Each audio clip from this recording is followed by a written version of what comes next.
On s'installe.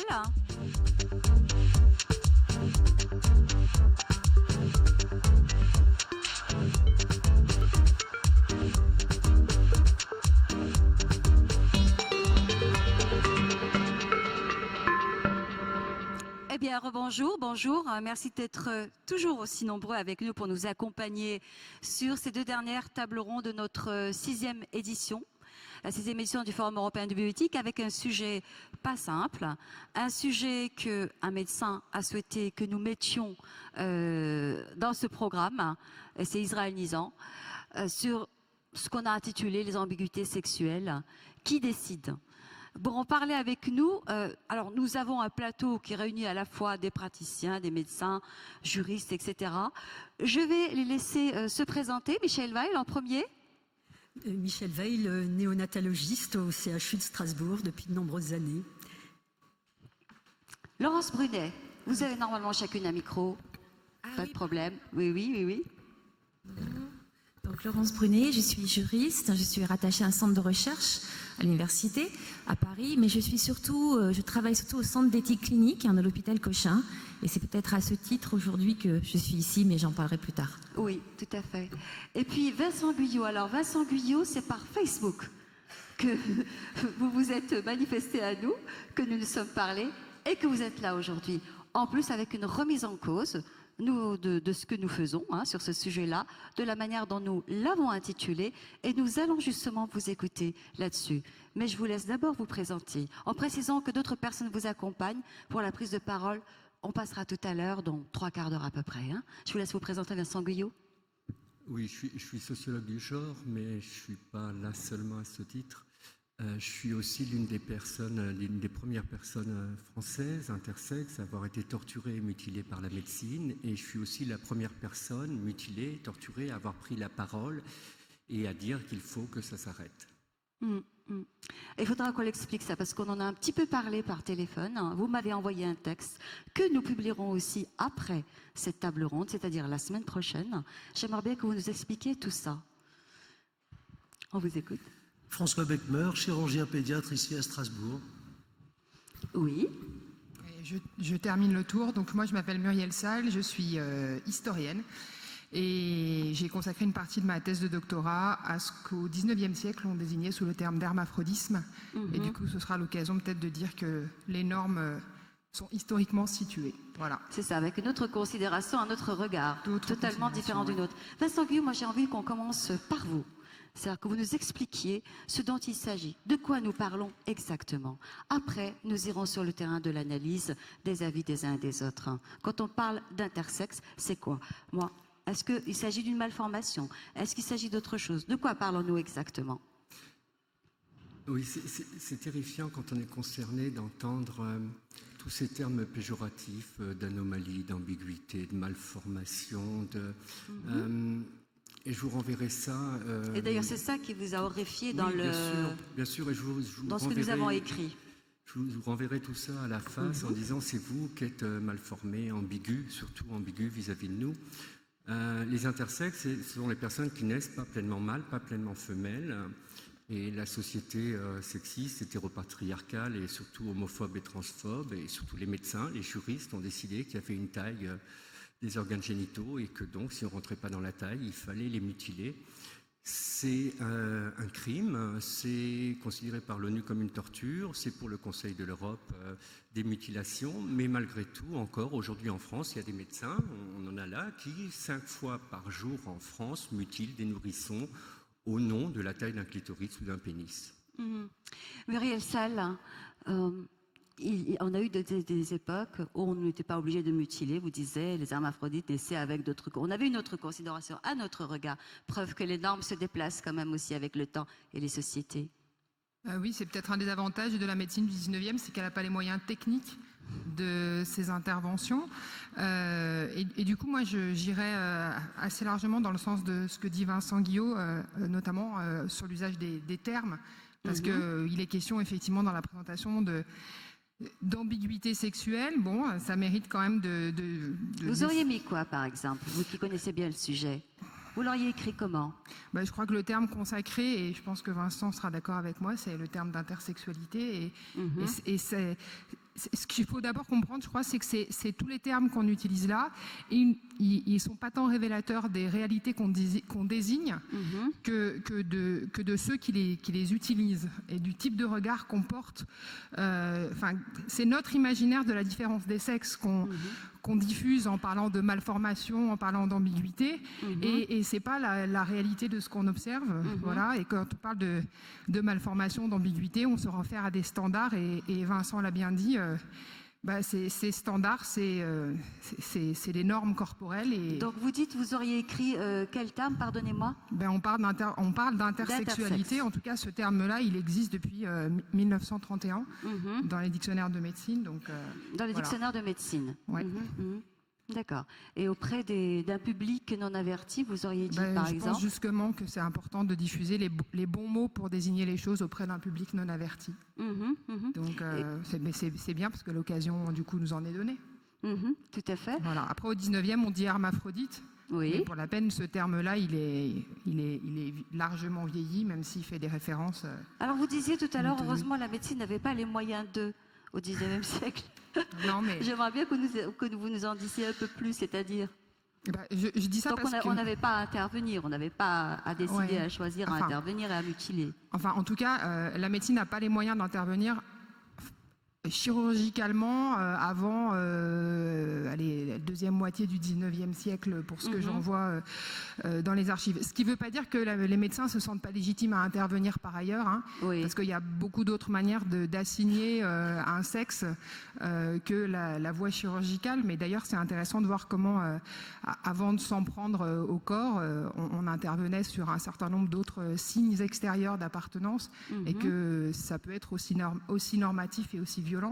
Moi, j'ai par exemple dans mes archives le cas d'une personne qu'aujourd'hui on appellerait intersexe, qui est prise en charge par une institution hospitalière à la fin de sa vie, et qui, pour la première fois de sa vie, vu le degré de médicalisation, on est dans les années 1840, probablement, subit un examen médical complet, et donc on découvre à cette occasion sa condition, c'est comme ça que c'est écrit dans le document d'archives, et justice est faite, et là aussi c'est comme ça que c'est écrit, puisque cette personne qui s'est présentée sous des habits féminins va être installée dans l'aile de l'hospice pour vieillards masculine, parce qu'on lui réassigne un état civil in extremis, quoi. Sans qu'on réfléchisse sur ce que ça produit comme violence, même si pour la peine la violence elle n'est pas chirurgicale. Cette violence-là, elle commence à s'exercer à partir de quand, pour rester toujours dans une approche historique? Est-ce qu'on peut dire, voilà, à partir du XXe siècle, XXIe siècle? Je parle bien de la violence que vous appelez violence médicale. À partir du moment où il y a un pouvoir médical suffisamment légitime. Mais est-ce que vous arrivez à la dater en disant, voilà... D'accord. Non. Alors Vincent Guyot, j'aimerais bien qu'on nous expliquiez justement, on a un petit peu regardé avec vous les termes, de quoi on parle, de quoi il s'agit, la problématique, parce que lorsque nous avons échangé, vous avez bien mis l'accent sur le fait qu'il y avait une mutilation du corps, qu'il y avait aussi des problématiques derrière qui allaient venir de social, de travail. Je ne parle même pas d'insertion affective. J'aimerais bien que vous nous parliez de ça aussi. Alors, ce qui est extraordinaire, c'est que la systématisation des opérations, de la médicalisation des intersexes a commencé dans les années 50 aux États-Unis, dans les années 70 en France, et que les médecins sont encore aujourd'hui dans l'incapacité totale de produire des documents sur le vécu de ces personnes-là. Donc, une fois qu'on a 16 ans, on disparaît.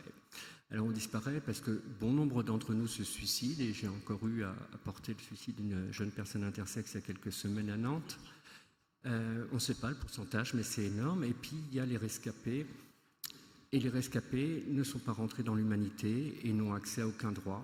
Donc, au jour d'aujourd'hui, la grande majorité des intersexes français, mais c'est pareil dans la plupart des pays occidentaux, sont à la rue Ils n'ont même pas accès au centre d'accueil d'urgence parce qu'en général, ils ont des papiers qui ne correspondent pas à leur corps et on ne sait pas si on doit les mettre avec les hommes ou les femmes. Ils n'ont pas accès aux soins, ils n'ont pas accès à l'éducation parce que contrairement à ce qui est dit là, et c'est vraiment scandaleux dans ce qui est dit dans votre texte, c'est qu'on parle d'une opération et que ça n'existe pas une opération. C'est toute la vie, toute l'enfance à l'hôpital. Moi, je n'en ai eu que 10 opérations lourdes, mais je connais une personne à Strasbourg qui a eu 100 opérations et qui me dit qu'il y a une jeune personne, qui est une jeune adulte, et qui me dit oh, je compte que celle sous anesthésie générale. Donc on ne va pas à l'école, donc on n'est pas diplômé.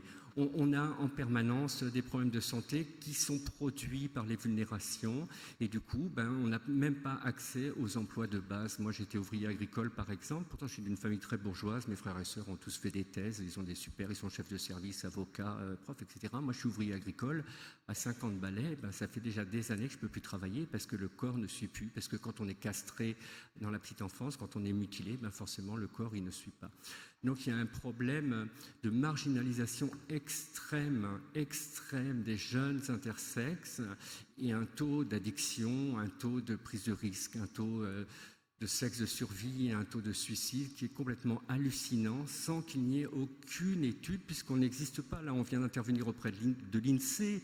Enfin, dans le recensement, il y a les hommes et les femmes, les intersexes n'apparaissent pas, donc il n'y a aucune statistique. Et ce qui ne se nomme pas n'existe pas, et ce qui n'existe pas, on ne fait pas de statistiques, mais par contre, on continue 5 fois par jour en France à mutiler des nourrissons. Il y avait aussi un autre aspect, j'avais noté aussi, justement sur les opérations, vous me disiez, et puis ce qu'on ne sait pas, c'est que très souvent, on va devoir prendre un traitement, dans certains cas, me semble-t-il, pas à vie, mais en tout cas longtemps. C'est un traitement, on ne le sait pas. Oui, mais quand on est castré dans la petite enfance, nécessairement, on a besoin d'hormones et on a accès qu'aux hormones dans le sexe qui a été choisi par la médecine. Et donc, oui, c'est la fabrique de masse de malades, bien évidemment, oui. Alors, toujours pour le vécu, parce que justement, vous pointez le fait vous dites c'est incroyable, on n'a pas encore d'études sur le vécu, en tout cas de documents, quelque chose d'objectif sur ce vécu-là. Vous aviez également mentionné, vous disiez, il y a des viols aussi, beaucoup de viols. Oui, mais malheureusement, ce n'est pas propre aux intersexes. Mais je pense que c'est un peu plus systématique sur les intersexes. Un corps déclassé, c'est un corps qui ne vaut rien. Et sur un corps qui ne vaut rien, on peut tout se permettre. Donc, c'est des viols, beaucoup de viols à l'hôpital. Beaucoup de viols par les médecins, beaucoup de viols par les soignants. Et je ne parle pas simplement des dilatations des néovagins, qui sont des vrais viols, mais qui sont des viols sexuels, parce qu'on excite. Moi, j'ai plein de témoignages. J'ai une personne qui, à chaque fois qu'elle arrivait dans la petite enfance, qu'elle arrivait à l'hôpital, le médecin la met en France, le médecin la mettait toute nue, il lui attachait une laisse et la promenait comme ça en laisse dans la salle. Moi, j'ai été violée 2 fois par mon urologue, etc., etc. Et puis dans le cercle familial, et puis dans les institutions, et puis j'ai été violée par des curés. Il y en a plein qui ont été violés par des curés, par des profs de sport, par des frères et sœurs, des oncles et tantes, etc. Oui, c'est quasi systématisé, mais enfin, c'est aussi pareil pour les handicapés physiques, les handicapés mentaux, les marginalisés. Dans toutes les institutions, on viole à gogo en France. Après, on reviendra toujours sur cette situation des intersexes et de la manière... comment vous vous êtes aussi organisé, parce que je trouve que c'est intéressant également de renvoyer à votre association, à vos écrits, si on a envie d'en savoir plus, si on a envie de poser des questions.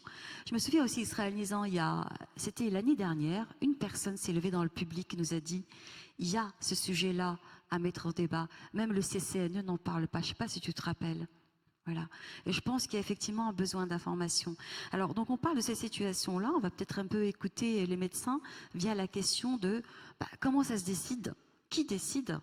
Est-ce que vous voulez en parler peut-être votre rôle ne sera pas simple, je vous préviens. J'ai bien compris que mon rôle n'était pas simple. Voilà, il y a un enfant qui naît, il y a des parents, il y a une décision à prendre ou pas, je ne sais pas. Alors, j'entends très bien ce que dit Vincent Guyot et ce que je voudrais dire d'abord en préambule, c'est qu'au fond, on est devant la problématique d'une grande souffrance.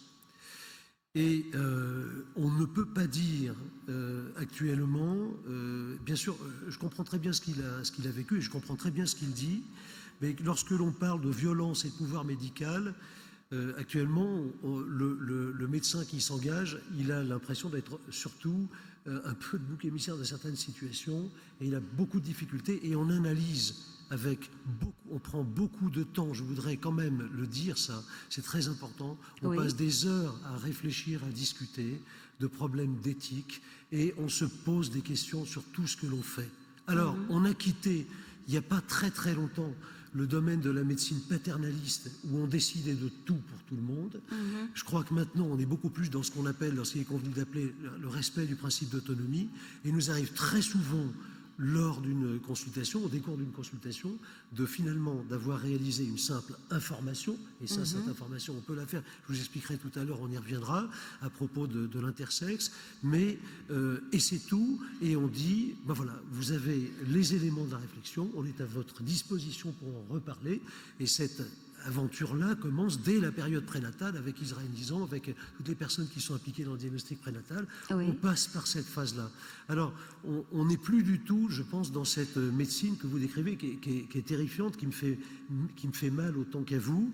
Et voilà. Alors, d'autre part, après, là, je voudrais, si je peux juste ajouter quelque chose, je voudrais quand même dire que je suis tout à fait d'accord sur le fait que le titre n'est pas bon.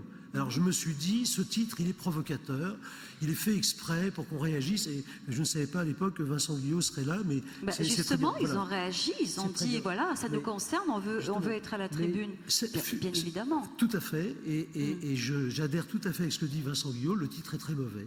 On ne parle plus d'ambiguïté sexuelle. On ne peut pas parler d'ambiguïté sexuelle.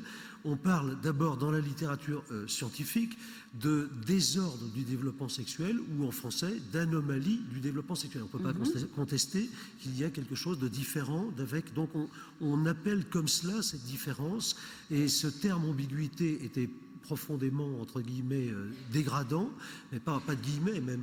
Et de la même façon qu'on a changé notre vocabulaire, on parlait des fentes labiopalatines en parlant des becs de lièvre, ou c'était le langage populaire qu'on avait repris dans la terminologie médicale. Tout ça a vraiment énormément changé. Alors, revenons aux et c'est pas juste une cosmétique, premièrement. Et deuxièmement, quand vous posez la question qui décide. Alors, le terme qui, ça n'est pas qui, c'est et décide, on ne décide pas comme ça. Qu'est-ce que l'on fait? Quel est le travail qu'on nous demande? On nous demande à un titre multidisciplinaire, c'est-à-dire qu'on n'est pas du tout isolé. Il y a de nombreuses personnes, des généticiens, des gynécologues, des chirurgiens bien sûr, des endocrinologues à l'évidence, etc., des psychologues, des psychiatres, des pédopsychiatres.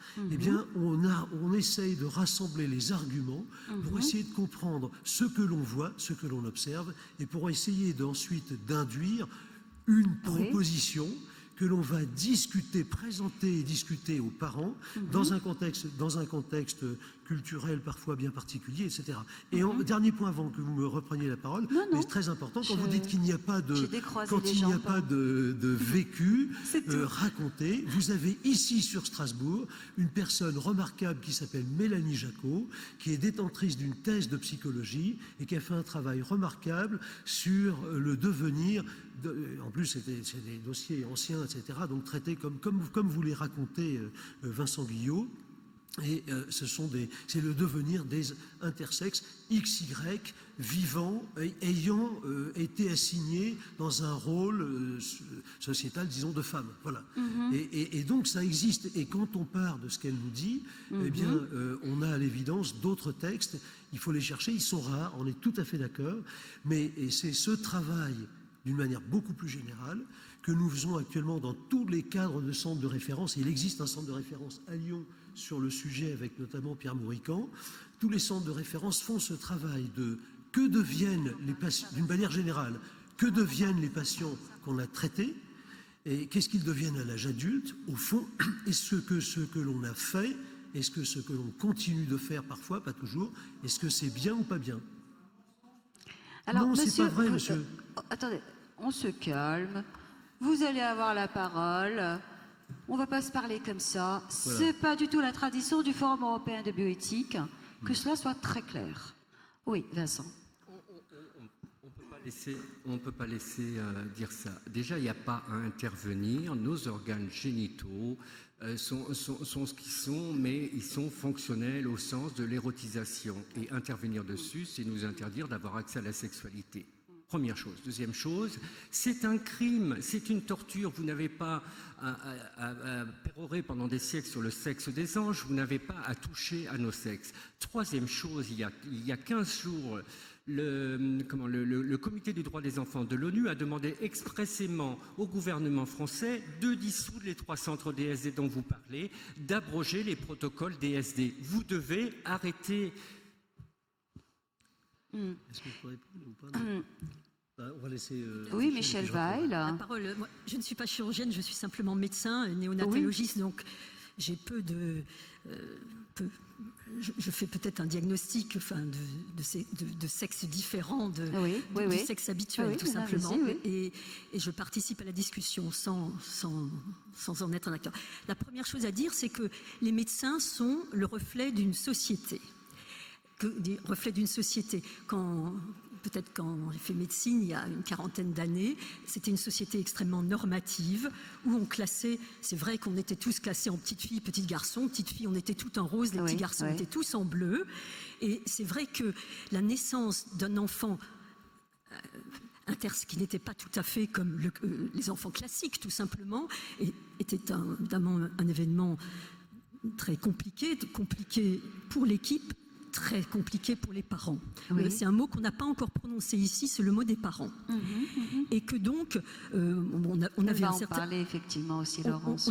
On avait un certain nombre d'outils, c'est sûr, outils qui peu à peu se sont dit. On avait aussi un certain nombre d'outils diagnostiques, et ces outils diagnostiques médicaux, je veux dire, qui sont pas des outils qui font mal, c'est de faire des prises de sang, de faire un certain nombre de radios X, Y ou Z pour préciser ce qui se passe chez ces enfants. Et peu à peu, donc, ces outils se sont développés et ont permis d'accéder à un certain nombre de diagnostics. Pour comprendre ce qui se passait chez ces enfants. Je ne parle pas d'intervenir, mais simplement de comprendre. Alors, il faut quand même dire aussi que parmi ces, entre guillemets, diagnostics, on va parler un peu médical, d'intersexualité, il y a un certain nombre d'urgences médicales. Je ne parle encore pas d'intervention chirurgicale, mais de médicaments, en particulier une des situations qui peuvent amener à une situation d'intersexualité, ça s'appelle le déficit en un enzyme, c'est-à-dire il y a quelque chose dans la voie qui va, pour simplifier les choses, du cholestérol jusqu'aux hormones sexuelles, qu'elles soient féminines ou masculines, qui est bloqué.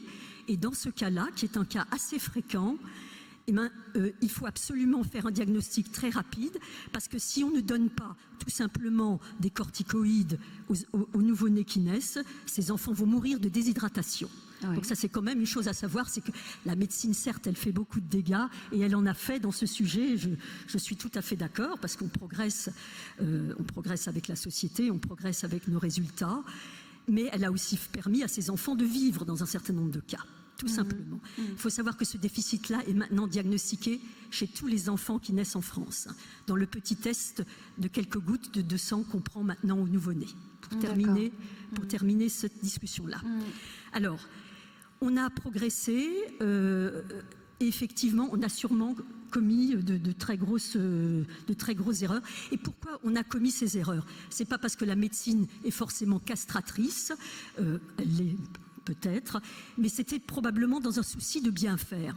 Bien faire parce que il y a encore 40 ans, quand peut-être j'ai commencé médecine, et François, qui a quelques années de moins que moi, un peu dans la même génération, il fallait absolument ranger ces bébés en hommes ou en femmes. C'était vraiment, je veux dire, ça nous semblait impossible de vivre différemment. Alors qu'est-ce qui s'est passé depuis? Eh bien que, bien entendu, nous ne confondions absolument pas ces situations-là. Il y a eu, c'est pas du tout la même chose, mais ça a quand même agi. Il y a eu la montée de la reconnaissance des homosexuels. Donc c'est pas la même chose, mais c'est l'émergence de sexualités différentes, de gens différents, qui sont devenus à part entière dans la société qui ont pris leur voix. Et ça nous a déjà fait réfléchir. Alors que, encore une fois, il y a 45 ans, c'était sous le boisseau. On en avait tous autour de nous, mais c'était sous le boisseau. Il y a eu beaucoup d'études qui ont paru. On s'est habitué. Il y a eu des publications. On a aussi appris des gens qui ont commencé à ne plus opérer, des intersexes qui ont commencé à parler. Oui. Il faut dire aussi qu'il y a peut-être 40 ou 30 ans encore, ce qui n'est pas loin pour l'histoire de la médecine, les intersexes ne parlaient pas, tout simplement. Donc, on pensait peut-être bien faire, et là, je reprends nos partenaires qui sont quand même les parents au début, peut-être un peu, on leur a donné peut-être une place trop grande. Quand naît un enfant intersexe, ou quand naissait un enfant intersexe, à l'époque où il n'y avait pas effectivement cette idée qu'un tas de sexualités sont possibles et cette société ouverte que l'on a maintenant, c'était un drame. Et au fond, il y avait la pression des parents, le plus vite possible, rentrez-nous ce bébé dans la case fille ou garçon. Hein. Et ça faisait également partie, c'est très compliqué de confier à une nourrice un enfant qui a des organes sexuels un peu compliqués.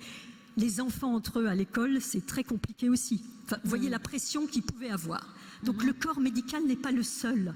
Il a sûrement fait beaucoup de bêtises également, ou plutôt par omission ou par volonté de bien faire. Et il est peut-être temps effectivement maintenant d'ouvrir le dialogue et de reconnaître qu'on a pu faire de grosses erreurs, peut-être chirurgicales. Mais en tout cas, il faut toujours...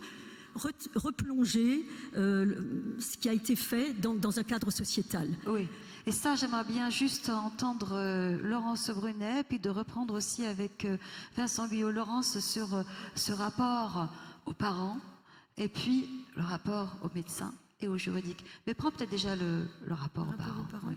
À la normalité, la normativité. Je vais en parler à partir d'une histoire, parce que voilà, comme vous l'avez tous dit, Vincent, les médecins ici, quand j'ai commencé à travailler au centre d'éthique clinique à l'hôpital Cochin, j'ai une des premières affaires dont un médecin est venu nous porter parce qu'il était embarrassé par la demande.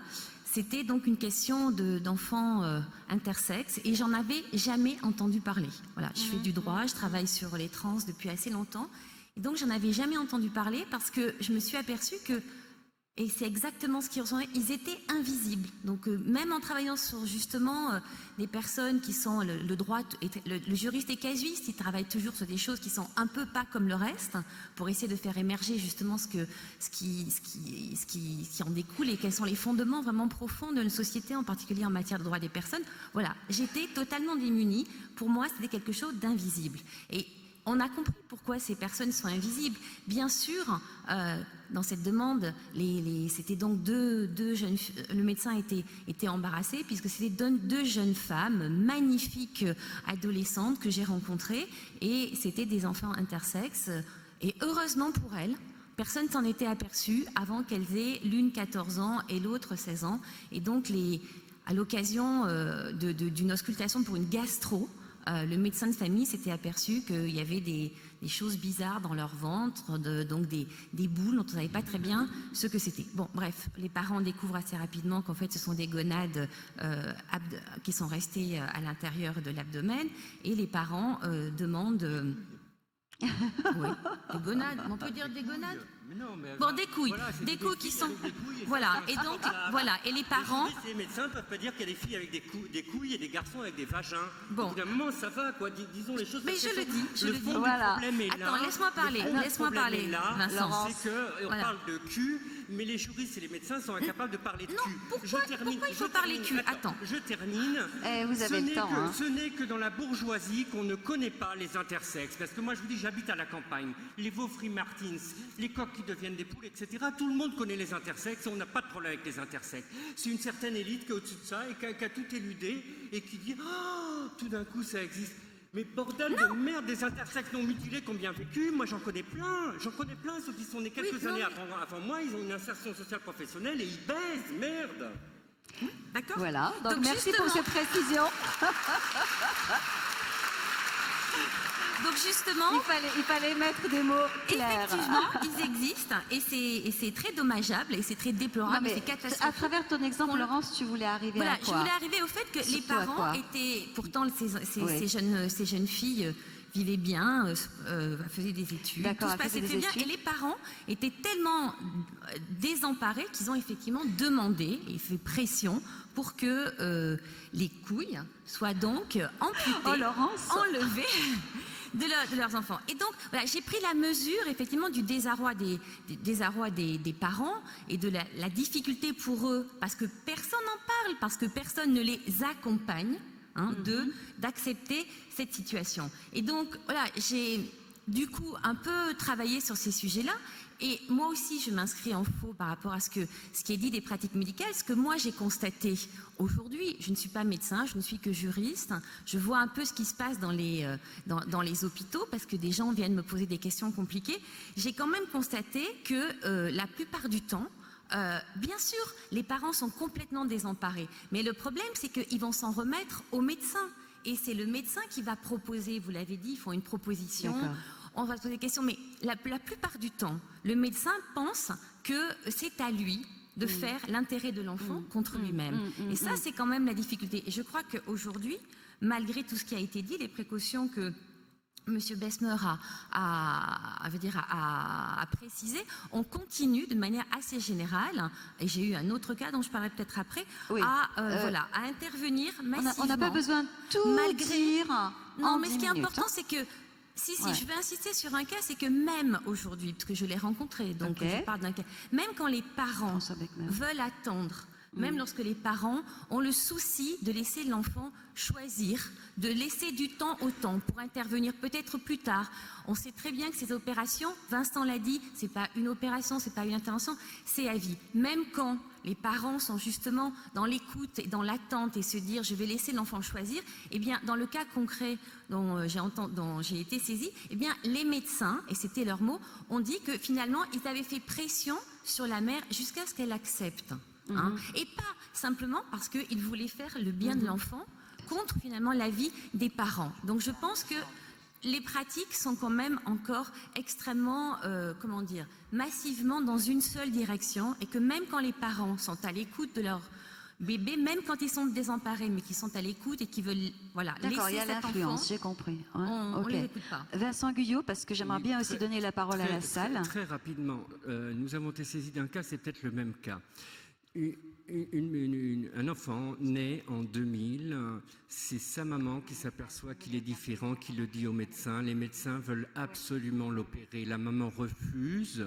L'hôpital d'État assigne la mère pour lui retirer l'enfant pour maltraitance parce qu'elle refuse l'opération. La maman gagne. Elle repart dans sa province avec son enfant. 14 ans plus tard, c'est-à-dire l'an passé, la jeune personne a mal au ventre, on va à l'hôpital et rebelote. On a été obligé d'intervenir directement auprès de la ministre de la Santé, Madame Marisol Touraine, pour faire retirer la procédure qui était une procédure de maltraitance pour retirer à la fois l'enfant de 14 ans et sa sœur aînée de 16 ans, alors que tout le monde allait bien et que la personne concernée de 14 ans disait « je veux pas qu'on touche à mon corps, je ne veux pas, il est très bien comme ça mon corps ». Donc tous les discours des médecins en disant c'est la demande des parents, on a un exemple concret. Là, non, il a fallu qu'on intervienne directement auprès de la ministre de la Santé et qu'on aille auprès de l'ONU, auprès du défenseur des droits et du Conseil de l'Europe pour que enfin les médecins retirent leur plainte auprès du procureur. François Beckmer. Alors, je voudrais reprendre un peu le débat, si vous permettez, parce que je pense qu'on est très très loin de l'idée que l'on se faisait que parce qu'il est écrit qu'on a un cariotype avec un Y, 46XY, on est un garçon. Ça fait longtemps qu'on ne le dit plus, ça. Donc, non, mais il faut reprendre les choses. Qu'est-ce que c'est que le Y ? On le sait, c'est un tout petit machin qui est porteur de 2 gènes importants qui s'expriment ou qui ne s'expriment pas. Donc c'est pas, premièrement, donc on a bien compris, ce qu'on n'avait pas sûrement pas compris il y a 30 ans, mais on a bien compris maintenant que quand on est porteur d'un Y, ça ne veut rien dire. Et d'ailleurs, il y a dans la vie animale des sujets porteurs. On a des petits mammifères, je crois, en Australie, qui ne sont porteurs d'aucun Y et qui sont pour autant sexués parce que le matériel qui est sur le Y est sur un X ou un autre chromosome. On n'en a rien à faire. Donc vous avez compris que le Y, c'est pas ça le problème. Donc on ne va pas définir, on ne définit pas le sujet par son karyotype. Et de la même façon que nous avons des personnes qui sont porteurs de nombreux X et un petit Y, et on a entendu dire il y a quelques années, il y a tant d'X, ça fait une fille, non c'est idiot. Ça fait longtemps qu'on ne raisonne plus comme ça quand même. Il faut nous entendre aussi, parce que on ne dit pas non plus n'importe quoi. Alors quand vous dites les gonades, ce sont les couilles, alors là je suis désolé, mais les gonades, ce sont aussi les ovaires. Alors vous pouvez... Oui, d'accord. Alors, donc, non, mais j'ai bien compris, et j'ai bien compris ce que vous disiez. Mais lorsque vous êtes en face d'un sujet d'une personne qui a une insensibilité totale aux androgènes, qui va devenir une fille magnifique, comme vous le dites, et qui va présenter une aménorrhée, qui n'aura pas ses règles, et on va s'apercevoir à ce moment-là qu'il y a, comme vous dites, des couilles dans le ventre, qu'est-ce qu'on fait? Alors, effectivement, là où je suis tout à fait d'accord avec vous, c'est que le fait d'enlever pour enlever, parce qu'on sait qu'elles vont dégénérer, on sait qu'il va y avoir développement d'un cancer sur ces structures. Attends, vous permettez, mais on peut maintenant faire de la cryoconservation. Je ne sais pas si les techniques actuelles permettent de bien faire maturer les spermatogonies, enfin les structures qui seront en amont des spermatozoïdes, mais dans quelques années, ça sera possible. Donc pourquoi pas? Ça, c'est une question intelligente. C'est pour ça qu'on a besoin de discuter avec vous et de ne pas s'opposer comme on le fait comme ça. Je pense que ça, c'est intelligent. On peut se dire, voilà, on va mettre de côté, on va cryoconserver comme on le fait pour toutes ces jeunes femmes ou ces jeunes hommes qui ont un cancer et qu'on traite. Vous comprenez? Ça, ce sont des choses qu'on peut faire. Mais en dehors de ça, ce sont des jeunes femmes qui sont tout à fait, qui vont avoir une vie sexuelle normée. Vous l'avez dit, vous avez tout à fait raison. On n'est pas là, nous ne sommes pas du tout là pour décider de la sexualité. Il faut dire simplement que les parents que l'on voit et les enfants que l'on voit vivent, et là on retombe dans des problèmes, on retourne vers des problèmes éthiques. Qu'est-ce que la sexualité? Qu'est-ce qu'une sexualité normale? Et puis le deuxième élément... Et qu'est-ce que le genre? Je ne vais pas trancher parce que ce n'est pas mon rôle. Et la deuxième chose, c'est qu'est-ce que la fécondité? Est-ce que la fécondité vient d'une intromission d'une verge dans un vagin, ou est-ce que la fécondité, c'est aussi ce que l'on pourrait imaginer à partir de spermatozoïdes venant d'une femme, testicule dit autrefois féminisant, maintenant insensibilité aux androgènes, etc. Donc vous comprenez que c'est ça qu'il faut envisager. Il faut essayer de construire l'avenir. Maintenant, je suis tout à fait d'accord avec vous, y compris dans des pays comme l'Argentine, par exemple. On a une très bonne collègue qui fait d'excellent travail dans ce domaine, et on ne fait pas, mais nous ne faisons pas non plus. Je pense que, enfin, alors on est peut-être à isoler, mais de chirurgie délabrante. Qu'est-ce que vous appelez une chirurgie délabrante? C'est une chirurgie dont les résultats sont totalement irréversibles. Ça, je suis désolé, je ne sais pas le faire. Et on ne le fait pas. Donc il ne faut pas... Bien sûr que l'invective est facile, je la comprends très bien parce que vous avez une véritable souffrance. Mais ce que je voudrais dire, et je termine par là parce que le temps compte, c'est que nous avons aussi connaissance de jeunes personnes, 16, 17, 18, 19, 22 ans, qui ont des dysgénésies gonadiques. Alors là, ce sont des gonades qui sont déjà à l'état de cancer, elles sont mal fichues, et qui se sont vus, par exemple, voir développer une verge. Bon. Leur drame personnel est énorme. Que faire? Donc là, ce n'est pas les parents qui décident, ce n'est pas les médecins qui décident, ce sont les personnes elles-mêmes concernées. Eh bien, je crois que, honnêtement, je ne dirais pas que c'est facile. Ce n'est pas facile du tout non plus. Alors, ce qui me paraît assez évident, c'est que la décision qu'elles prennent est souvent liée au fait que dans le cadre d'un rapport sexuel normé tel qu'on l'entend actuellement dans nos sociétés, le sexe mâle chez cette femme gêne le partenaire. Voilà, c'est ce que je peux dire. Mais vous voyez, on a plein de sujets d'observation, de discussion, de réflexion, mais on n'est plus du tout dans la stigmatisation que vous faites actuellement de la médecine. Je crois qu'on ne peut plus parler comme ça, ou alors c'est nous méconnaître complètement. Et voyez un peu le travail que fait Mélanie Jacot, voyez le travail que nous faisons avec elle et nos endocrinologues pédiatres, et je pense qu'au contraire, on a besoin de tout le monde pour discuter, pour avancer. On peut sûrement faire mieux, ça c'est une évidence. Juste avant de vous donner la parole, Marie-Elsa, j'aimerais quand même... je viens de vous poser une question d'aparté, je disais, parce que moi je me dis que c'est un problème qui aujourd'hui explose, j'ai envie de dire ça, ma perception, avec toute ma méconnaissance du sujet. Et je vous ai posé la question, Vincent Guyot, avant vous, c'était porté par qui cette problématique? Je parle des gens qui ont vécu ça. Et c'était qui? Je vous laisse répondre. J'essaie de rassembler un maximum d'informations. Dès les années 80, il y a des individus intersexués, mutilés, qui ont essayé de prendre la parole, et puis il y avait une chape de plomb. Et puis, en 1992, il y a Cheryl Chase aux États-Unis qui a lu un article sur les traitements médicaux, qui avait subi ces traitements médicaux. Elle a fait une réponse au journal de bioéthique en disant qu'il y avait une organisation d'intersexes, qu'elle appelait l'Organisation intersexes d'Amérique du Nord, l'ISNA, et qu'ils étaient nombreux. En fait, elle était toute seule. Et en fait, elle a reçu des milliers de lettres de personnes mutilées. Donc, le premier mouvement intersexe, c'est l'ISNA, qui a été détruit par les médecins en créant une espèce de consortium. Ils ont phagocyté le mouvement intersexe qui a implosé, mais ils ont imposé cet horrible terme de DSD. On est un désordre, on est une anomalie, et ils sont tout fiers d'avoir changé de nom. Et avant qu'ils réussissent à faire imploser l'ISNA, on a créé notamment l'Organisation internationale intersexe, mais il y a eu des dizaines et des dizaines d'organisations qui sont créées de par le monde. Et en 2013, à Malte, nous avons fait la déclaration de Malte. Donc c'est une déclaration consensuelle de plusieurs dizaines d'organisations intersexes du monde entier qui disent stop. Donc si les médecins disent on vous entend pas, ben, ça fait 25 ans qu'on hurle notre souffrance. Voilà, ce que je voudrais dire, c'est ce que vient de dire le chirurgien là est complètement faux. Il continue à mutiler, il continue à fabriquer des vagins, il continue à réduire des clitoris, il continue à couper des gonades, il continue à essayer de fabriquer des pénis, et ils le font en permanence. Et j'ai eu au téléphone là, juste avant de venir, un médecin qui travaille dans l'un des centres de DSD qui m'a dit surtout, ils vont dire qu'ils ne le font plus, mais ils le font plus que jamais. Ils opèrent plus que jamais en France, et c'est leurs confrères qui le disent. Alors, je voudrais juste rajouter à cette information, puis promis juré, je vous donne la parole. Donc, dans le texte que vous m'avez envoyé, en un quart de siècle, le mouvement intersexe, un quart de siècle, c'est vrai que bon, c'est peu. En un quart de siècle, le mouvement intersexe international a obtenu que ces mutilations génitales soient inscrites sur la liste des tortures de l'ONU, soient considérées comme des mutilations par le Conseil de l'Europe, ce que le comité d'éthique suisse les condamne et prône d'attendre que l'enfant soit en capacité de donner son consentement pour éventuellement intervenir sur son corps. Je voulais juste rajouter cette information dans le texte que vous m'avez envoyé.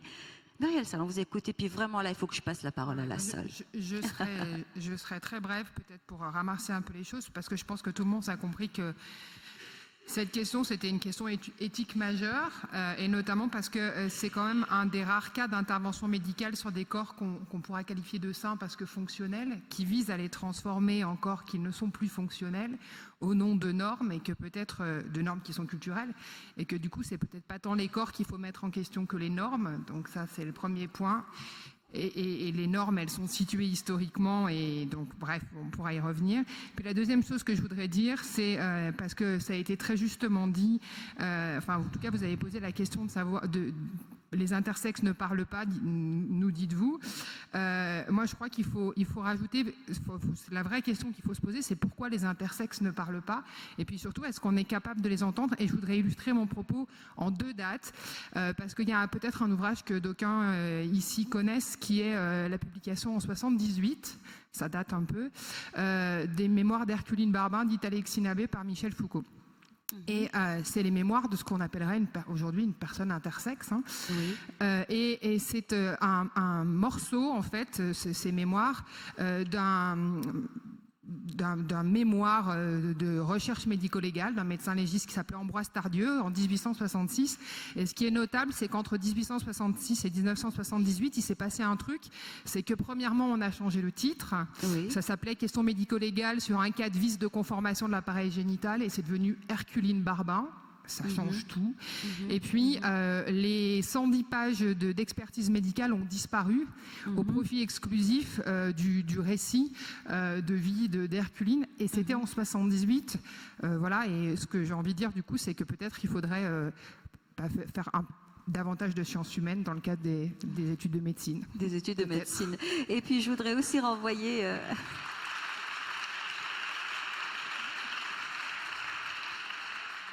au site, parce que j'imagine qu'il y a justement beaucoup de personnes peut-être qui nous suivent et qui aimeraient avoir des informations, qui sont elles-mêmes concernées par le sujet.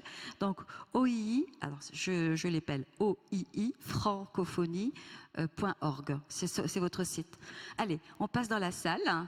On va vous donner le micro pour poser des questions, apporter des éclairages. On a encore 3/4 d'heure sur ce sujet-là. J'ai vu, il y avait une demande ici, donc je viens vers vous. J'avais promis la parole. Alors, levez-vous. Je ne suis pas pressé de la prendre. Hein. Ah si, allez-y maintenant. Moi, je vous ai entendu depuis la tribune, alors. Oui, je suis intervenu de manière un peu en colère après les propos du chirurgien. Et finalement, a posteriori, je me dis, finalement, c'est triste pour lui. Parce que c'était certainement sincère ce qu'il nous a dit. C'était certainement sa pratique médicale et qu'il donne l'information aux parents des enfants intersexes, mais tout en leur disant, mais allez voir nos confrères à Lyon et à Paris, parce que c'est un centre référence national. Et à Lyon et à Paris, on ne prend pas les mêmes pincettes que vous, monsieur, à Strasbourg. Vous êtes peut-être un centre régional, vous prenez vos pincettes, mais vos collègues qui ont centre référence, ils y vont au scalpel, ils y vont tous les jours. Ce que disait Vincent, c'est tous les jours. Les enfants nés en situation d'intersexuation n'ont aucune nécessité médicale à subir de la chirurgie. C'est clair, net et précis. C'est ça qu'il faut défendre. Il n'y a aucune nécessité médicale et en plus, vous êtes en dehors des droits humains. Pourquoi les personnes intersexes ne prennent pas la parole? Parce que la chirurgie a commencé dans les années 70 en France, que les gens, pour prendre conscience des mutilations et des souffrances qu'ils ont subies, il faut attendre un certain nombre d'années. Moi, ça fait qu'1 an que je prends la parole. J'ai 37 ans. Je n'ai pas été opéré par des chirurgiens sous le coude au fin fond de l'Auvergne. J'ai été opéré dans un grand CHU à Paris. Et c'était quotidiennement qu'on subit des souffrances et des violences. Et ça continue, et ça continue, et ça continue. Et le discours de votre cher et honorable collègue, je ne sais pas comment on dit, Madame Claire Fekete, il y a encore 3 ans, disait « Il faut y aller, intervenons tout de suite ». C'est elle qui fait autorité en France sur les interventions. Elle le dit, allez-y, plus tôt c'est fait, moins il y a de cicatrices, mieux l'enfant se portera. C'est des conneries tout ça. C'est des conneries parce que la chirurgie marque psychiquement les gens. Et c'est après qu'on voit les choses. Vous transformez des corps sains en corps malades, finalement. Oui, encore une autre demande. Je dois dire que j'avais invité Claire Fekete à cette table ronde. Elle n'a pas voulu. Et elle ne dit plus cela. Nous l'avons invitée, c'est vrai. Alors je l'ai invitée parce que dans le temps, je l'avais entendu faire court sur le sujet. Et c'était effectivement ce qu'elle disait, mais elle ne le dit plus. Ce qui montre bien que les médecins sont capables d'évoluer.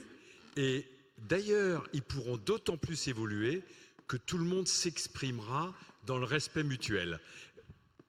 Non, mais excusez-moi. François Beckmer. Oui, alors, donc, on est bien d'accord, on est bien sur ce thème, sur cette base de réflexion. Il y a un autre sujet, qui est important. Attendez. Base de réflexion, c'est vous arrêtez, c'est illégal, c'est illicite, c'est de la torture, c'est des mutilations, vous arrêtez. On ira vous retirer le scalpel de la main s'il le faut, mais vous arrêtez aujourd'hui, vous arrêtez, c'est pas possible, c'est illégal. Comment on peut vous dire que vous êtes des criminels? C'est illégal. Si vous permettez, je voudrais simplement distinguer 2 choses. C'est-à-dire la chirurgie qui, effectivement, peut être tout à fait une partie de la chirurgie, pas forcément toute, peut être reportée à plus tard, encore que on a vu les difficultés que ça pouvait représenter. Ne pensez pas que c'est facile pour ces jeunes personnes qui ont 16, 17, 18, 22 ans de prendre une décision. Je pense qu'elles se sentent aussi mal et ont autant de souffrance que ce que vous exprimez aujourd'hui et que l'on ressent très fort. Mais d'autre part, non mais laissez-moi vous parler, monsieur. Non. Mais moi je les connais aussi. La difficulté, c'est que moi je les connais. C'est de laisser tout le monde s'exprimer. Voilà. On va vous laisser vous exprimer à nouveau. Donc ce que je viens de vous dire, et d'autre part, il y a l'autre notion qui pour l'instant peut faire problème aussi, alors qui est lié directement, c'est l'assignation du sexe. C'est aussi une discussion que l'on peut avoir. Oui, non, mais c'est autre chose. Et c'est autre chose, mais c'est aussi très important. Et là, par exemple, quand on parle avec des gens comme Mélanie Jacot et quand on lit un peu la littérature qu'elle nous passe, qu'elle nous fait lire, on sent bien que les parents, d'après ce qu'elle dit, parce qu'elle le dit parce qu'elle les a interrogés, elle a fait une enquête, des enquêtes approfondies, et elle nous dit les parents ont besoin d'un minimum de certitude et ils ont besoin de dire ma fille ou mon fils. Peu importe après si on s'est trompé, c'est pas grave, et peu importe si la fille a une hypertrophie du bourgeon clitoridien, etc. Ça n'a pas d'importance. Mais en revanche, ça n'a pas d'importance pour eux, pas autant d'importance que cela, mais à condition que derrière, il n'y ait pas ce doute, parce que actuellement nous sommes dans une société, vous le reconnaîtrez, où là, le neutre n'existe pas, et donc vous êtes amené à vous considérer soit comme une fille, soit comme un garçon, ce qui n'a absolument aucun lien avec la sexualité que vous allez choisir, sur laquelle vous allez opter plus tard, et d'ailleurs qui pourra changer au cours de votre existence. Oui. Donc vous voyez qu'il y a beaucoup de choses, et ça, ce problème-là, au minimum, pour l'instant, on nous demande de le résoudre. Vincent. Oui, je vais essayer de faire très court. Quelque part, quand même, parfois je me demande pourquoi on écrit, pourquoi on publie, parce que c'est un non-problème, ce problème d'assignation. Moi, je suis à l'origine, je suis le premier intersexe adulte qui a rencontré l'équipe du CHU de Lausanne, qui a arrêté les mutilations après nos rencontres. Genre, on a fait rencontrer d'autres et on est arrivé jusqu'au comité d'éthique suisse. Et l'ensemble des organisations intersexes du monde entier sont d'accord là-dessus. On déclare un sexe, soit garçon, soit fille, dans les sociétés où il n'y a que ces deux sexes-là, à l'état civil. Il est indispensable que nous ayons un sexe à l'état civil. Donc c'est un non-problème, on est d'accord là-dessus, on ne va pas revenir là-dessus. Il faut déclarer à la naissance les enfants, soit garçons, soit filles. Il y a consensus de l'ensemble des organisations intersexes du monde entier, de l'ONU, du Conseil de l'Europe et des médecins. Donc on ne va pas perdre notre temps à pérorer sur ces choses-là. Mais vous seriez pour qu'on change, Vincent, qu'on comprenne bien, parce que quelle est votre position personnelle sur le sujet, qui n'est peut-être pas la position de tous les intersexes? Vous aimeriez qu'on puisse, par exemple, dans notre pays, déclarer X, Y, ou un garçon, une fille et un sexe indéterminé? Vous souhaiteriez que la loi change pour cela ou pas? Très clairement, ce que nous réclamons, et ce que je réclame aussi, ce que l'ensemble des organisations réclament, c'est juste le respect des droits humains. Tout enfant a le droit d'avoir un nom et un sexe. On demande juste à être déclaré garçon ou fille, puisqu'aujourd'hui en France, il n'y a que garçon ou fille. Par contre, après, on demande à pouvoir bénéficier de la rectification d'état civil si on le souhaite facilement. Et non pas le changement d'état civil. Voilà. C'est simple. On demande, on ne touche pas au corps. On accompagne l'enfant à l'autodétermination et s'il est prêt, quand il est prêt, il doit avoir accès à toutes les modifications corporelles et hormonales librement, gratuitement. On ne demande pas la révolution, on va pas tout faire exploser, on demande juste le respect du droit sur nos corps. Et qu'après, ils puissent choisir, en fait. Oui. D'accord. François. Oui, François, puis après, il y a aussi une dame qui est venue de loin pour ça. D'accord, très bien. Alors, ça n'est pas, alors désolé, juste quelques secondes, mais ça n'est pas si simple que ça. Non, ça n'est pas si simple que ça. Parce que quand vous avez une assignation à un sexe féminin, que les parents, la communauté, la société va décider non pas de votre sexe, parce que ça c'est un terme médical ou scientifique, va décider de votre genre. Ça c'est la définition sociétale. Vous êtes un homme ou vous êtes une femme. Et vous êtes... Voilà. Alors, on va donc... Vous allez évoluer pendant 14-15 ans, et puis voilà cette fille qui, dans un univers de filles, puisqu'elle est dans un pensionnat de jeunes filles, va... Non mais je vous raconte une histoire vraie. Cette fille va découvrir qu'en réalité, il y a une incohérence entre l'assignation qui a été faite à la naissance du sexe et ce qu'elle vit maintenant. Elle est en train de faire une puberté de type garçon. Elle voit se développer une verge, elle voit se développer une pilosité très importante, elle mue, etc. Elle a une masse musculaire qui est indiscutablement... Voilà. Eh bien, ne croyez pas que c'est facile pour elle de réaliser tout cela aussi tardivement parce qu'elle a été marquée non pas par des chirurgiens, là cette fois-ci, mais marquée par la société, l'empreinte culturelle, l'empreinte familiale, l'environnement tout simplement. Elle était dans un pensionnat de jeune fille, c'est dramatique, et elle découvre qu'elle n'est pas ce qu'elle pensait être, et ce qu'on lui avait dit qu'elle était. Ça aussi, je suis d'accord, donc il ne faut pas en rajouter, mais ça aussi, c'est extrêmement difficile à vivre, et ça n'est pas si simple. Donc la décision, elle ne sera jamais simple. Madame, hein. Vous voyez ce que je veux dire ? Juste 2 minutes avant de vous donner la parole, par rapport à ce que vous dites, je me disais, est-ce que... Alors oui, bien évidemment, mais ça veut dire que la personne, on lui en parle jamais. Il n'y a pas de discussion autour de ça. Je me demande si jamais, si elle est... Ça veut dire qu'on ne le savait pas. Le diagnostic n'a pas été fait. Diagnostic pas fait. Diagnostic pas fait. Ok. On vous écoutera tout à l'heure là-dessus. Alors, Madame Mila Petko. Oui. Oui, bonjour. Petkova, voilà. Alors non, je précise quand même que aussi c'est sur ce dossier-là des intersexes que vous nous avez contacté, vous m'avez contacté en disant voilà, on travaille là-dessus et on aimerait bien prendre parole. J'ai dit écoutez, venez. Oui, merci beaucoup. Avocate, hein, ouais. Merci beaucoup de nous avoir invités. Effectivement, je suis avocate au barreau de Paris et j'ai eu l'honneur de défendre une personne intersexuée dans le cadre d'une procédure en rectification d'état civil et qui a donné lieu à un jugement rendu par le TGI de Tours le 20 août 2015 qui est frappé d'appel et l'appel sera examiné prochainement. Donc, contrairement à ce qu'a dit le docteur, le sexe neutre pourrait effectivement exister, même s'il y a une décision... Même si la décision est frappée d'appel. C'était le but aussi de cette procédure, c'était de rendre visibles les personnes que l'INSEE ne prend pas en compte. Alors moi, je voudrais intervenir simplement pour rappeler le cadre juridique, comme l'a fait Laurence Brunet, sur le droit à l'information et le consentement aux soins. On a beaucoup parlé des parents, on a beaucoup aussi parlé de l'internat, mais est-ce que là, on a une nécessité thérapeutique? Est-ce que le problème n'est pas finalement dans l'internat et dans nos camarades qu'on peut tout à fait sensibiliser sans avoir à intervenir sur le corps de patients? Est-ce que le problème n'est pas finalement dans nos têtes et dans nos représentations sociales?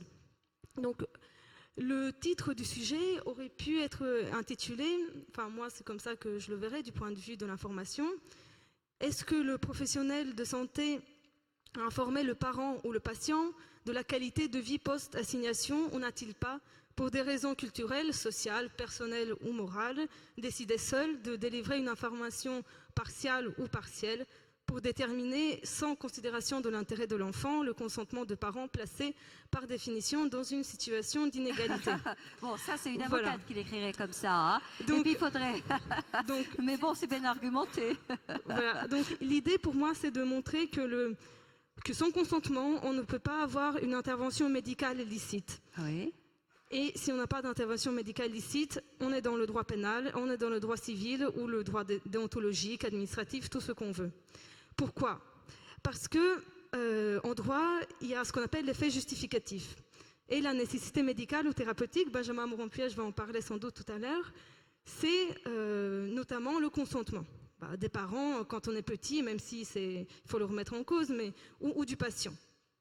Et le devoir d'information des médecins, c'est un devoir, je ne vais pas vous l'apprendre, il est très ancien, il date du serment d'Hippocrate, puis il y a le code de Nuremberg de 1947, et il dit que le patient ou la patiente doit être placée en situation d'exercer un libre pouvoir de choix.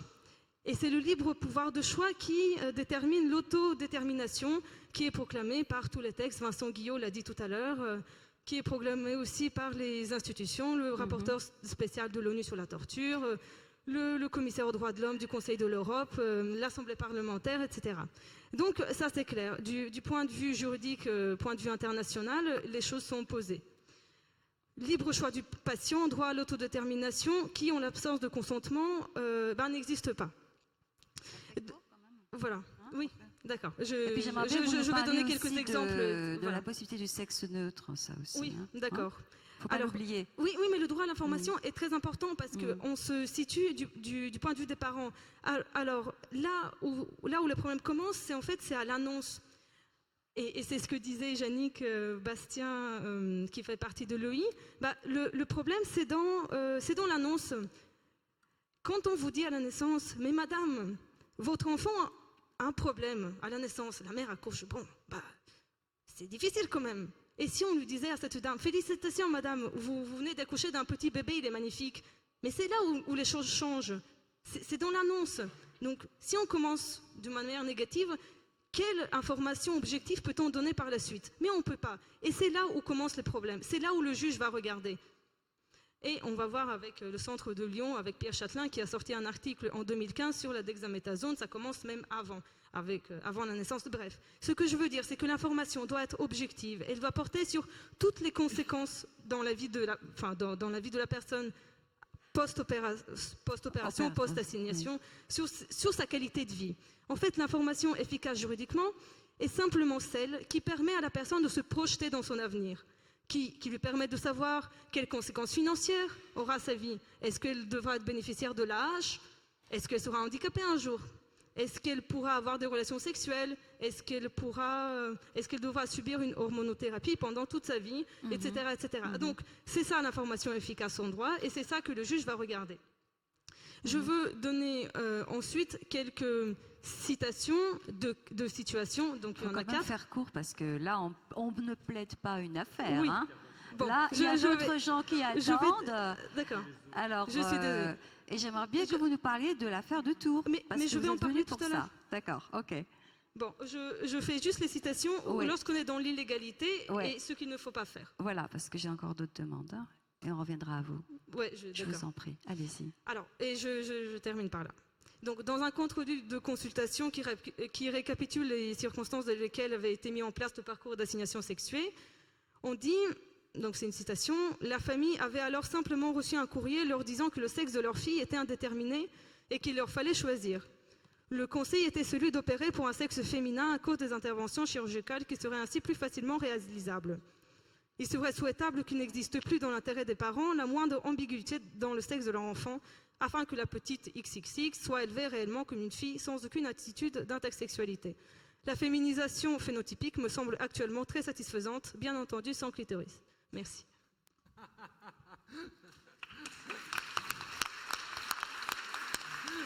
Voilà, c'est à vous. Merci d'avoir patienté. Mais c'était intéressant d'entendre ça aussi. Je vais juste répondre sur un point très précis, un peu précis, sur le fait comment est-ce qu'on annonce, quand on annonce une anomalie. Parce qu'il y a une anomalie évidemment sexuelle, mais il y en a beaucoup d'autres. On commence toujours par dire, madame... Tu cherches du bruit, comme on dit ici. Vas-y. Oui. Non, toute chose qui nécessite éventuellement une prise en charge ou simplement une information.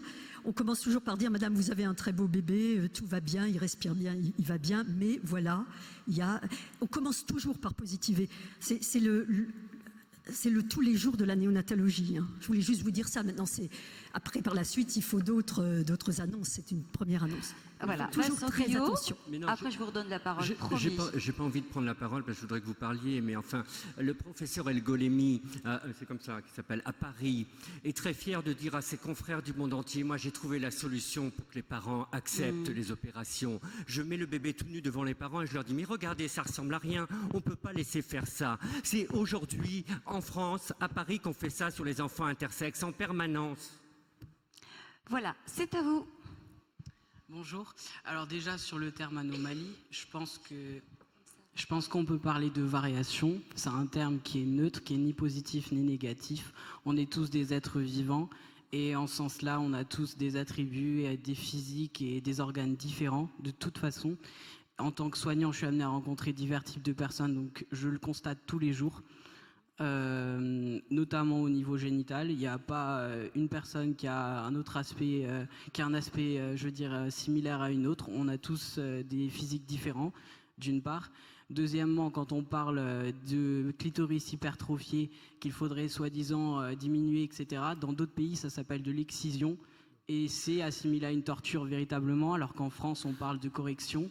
Et d'autre part, quand vous parlez de puberté qui pose un problème, où vous dépeignez un tableau dans lequel une personne se réveille un matin couverte de poils tel un loup-garou, non, ça n'existe pas d'une. Et deuxièmement, il y a des pays dans lesquels il existe des traitements qui bloquent la puberté pour les enfants qui ont besoin de temps justement pour se déterminer et pour avoir une vie, disons, quotidienne qui soit plus facile.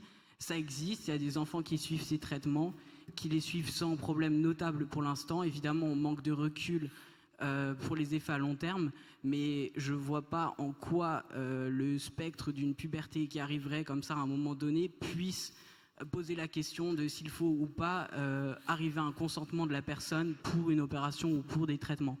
Alors, François. Donc je réponds tout de suite à cette deuxième question, parce que là, l'histoire que je vous ai racontée, c'est une histoire vraie. Il n'y a jamais eu de diagnostic périnatale ou précoce. C'est une enfant qui a vécu exactement cela, donc il n'était pas question de la traiter puisqu'elle n'avait aucun problème jusqu'au jour où elle a révélé elle-même qu'elle vivait ce problème. Donc il était inconnu, y compris par ses parents, essentiellement parce que pour des raisons l'organisation de sa vie familiale, et essentiellement parce qu'elle vivait en internat, donc au fond très loin de ses parents, de sa cellule familiale, etc. Quand même, alors là, je ne peux pas vous laisser dire que la réduction clitoridienne est une excision.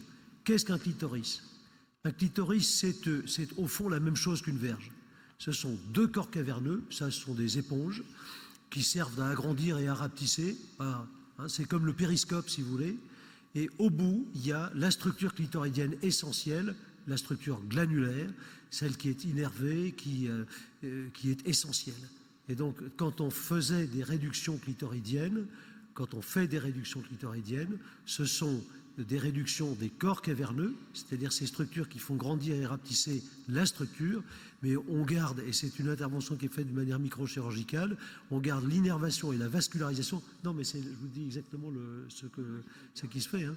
Et donc, voilà. Et à l'inverse, quand on veut allonger une verge à la demande d'un patient, ça peut se faire à l'âge adulte, ça peut se faire à tout âge. Enfin, c'est aussi quelque chose d'assez simple, parce qu'un corps caverneux, au fond, c'est pas grand-chose par rapport à ce qu'est la structure glanulaire. Voilà les deux réponses. Vincent Guyot. Oui, alors en langage commun, un corps caverneux, c'est ce qui permet de bander. Donc la femme n'a pas besoin de bander. Si elle a un trop gros clitoris, on lui retire le corps caverneux, comme ça elle ne bande plus. On rentre le tout à l'intérieur et on fait une cicatrice. Et moi j'ai plein de jeunes adultes qui se sont fait avoir, qui n'ont pas eu le droit au consentement éclairé. On leur a dit c'est génial, on va rentrer ton énorme clitoris qui est trop moche à l'intérieur et après tu pourras avoir une sexualité de femme. Sauf qu'elle bande moins ou elle bande plus et la cicatrice est douloureuse et ça donne des infections. Donc ok, moi je suis d'accord, on n'excise plus médicalement. Mais on empêche la femme de bander. Non, je ne peux pas avancer. Alors, vous connaissez les dossiers qui se sont déroulés comme ça, des patients qui veulent évoluer comme cela, mais bien entendu qu'il reste une structure de corps caverneux, et vous pouvez avoir des érections tout à fait normales. Coupez-vous vos corps caverneux si vous trouvez qu'ils sont trop volumineux, mais laissez-nous nos corps caverneux tranquilles tant qu'on ne demande rien. Mais non, voilà. Mais j'ai bien entendu votre réflexion, d'accord. On va laisser la parole à la salle. Oui, non mais Benjamin Puech, je lui ai dit si jamais vous me renvoyez encore, je ne vous donne plus la parole. Allez-y.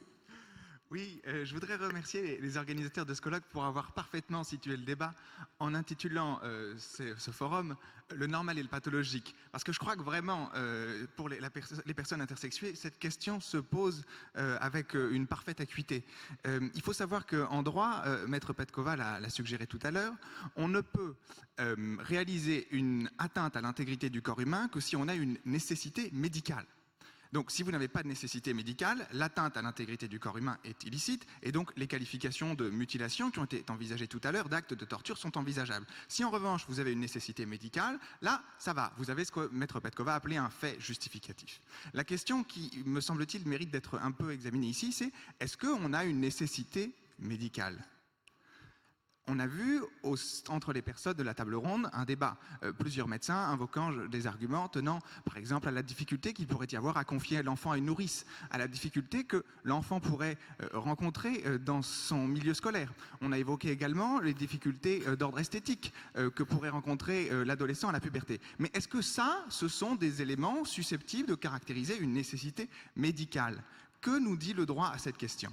Alors, si j'ai un petit peu de temps, je voudrais simplement indiquer qu'en droit, pour qu'il y ait une nécessité médicale pour la personne, il faut deux éléments.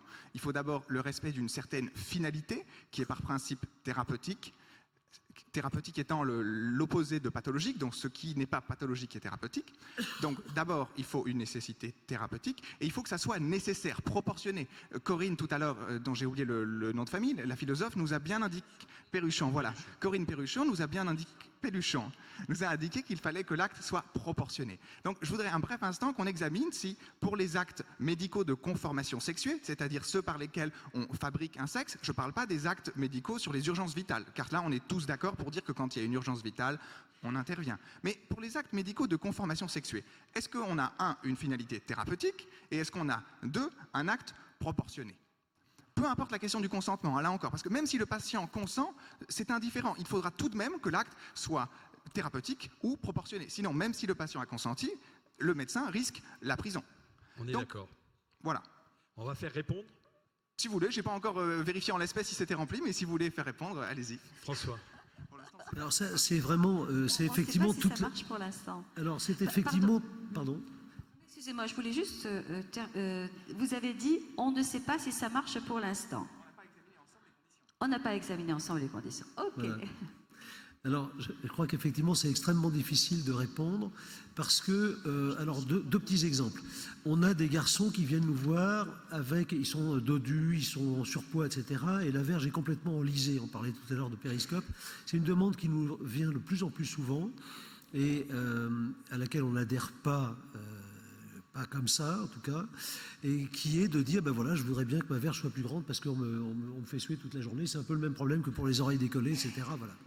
Donc, non, mais c'est exactement ça. C'est-à-dire des enfants qui ne se vivent pas bien tels qu'ils sont, qui nous font des demandes. Et on a ces demandes maintenant de, je dirais, jeunes, 7 ans, 8 ans, 9 ans. Et donc, on essaye de reporter ces... Enfin, moi, personnellement, je ne le fais pas.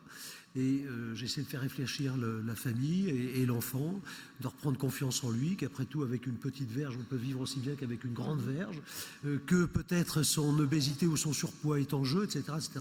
Donc, on a cette problématique qui vient régulièrement. Ce sont des consultations de chirurgie.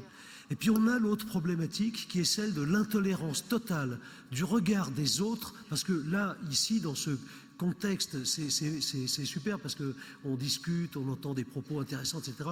Mais la vie en dehors de l'eau bête n'est pas comme ça. Et combien de parents viennent nous voir? Alors, un exemple, des parents qui viennent nous voir pour retirer un angiome Cyrano, mal nommé, mais enfin bon, comme ça, du bout du nez, parce qu'à chaque fois que cette maman passe devant la caissière lui fait des réflexions, enfant battu, qu'est-ce que c'est que ça, etc., etc. Ça, vous ne vous en rendez pas compte, mais on a beaucoup de consultations qui viennent de la pression sociétale sur ces parents qui ne vivent plus. Ça, il faut se rendre compte de ça. Qu'est-ce qu'on fait? Notre propos n'est pas de répondre à cette question directement chirurgicalement, mais sachez que ça existe, sachez que le problème existe. Oui. Et là, qu'est-ce qu'on fait? François, j'aimerais que tu répondes assez précisément à la demande de la nécessité thérapeutique.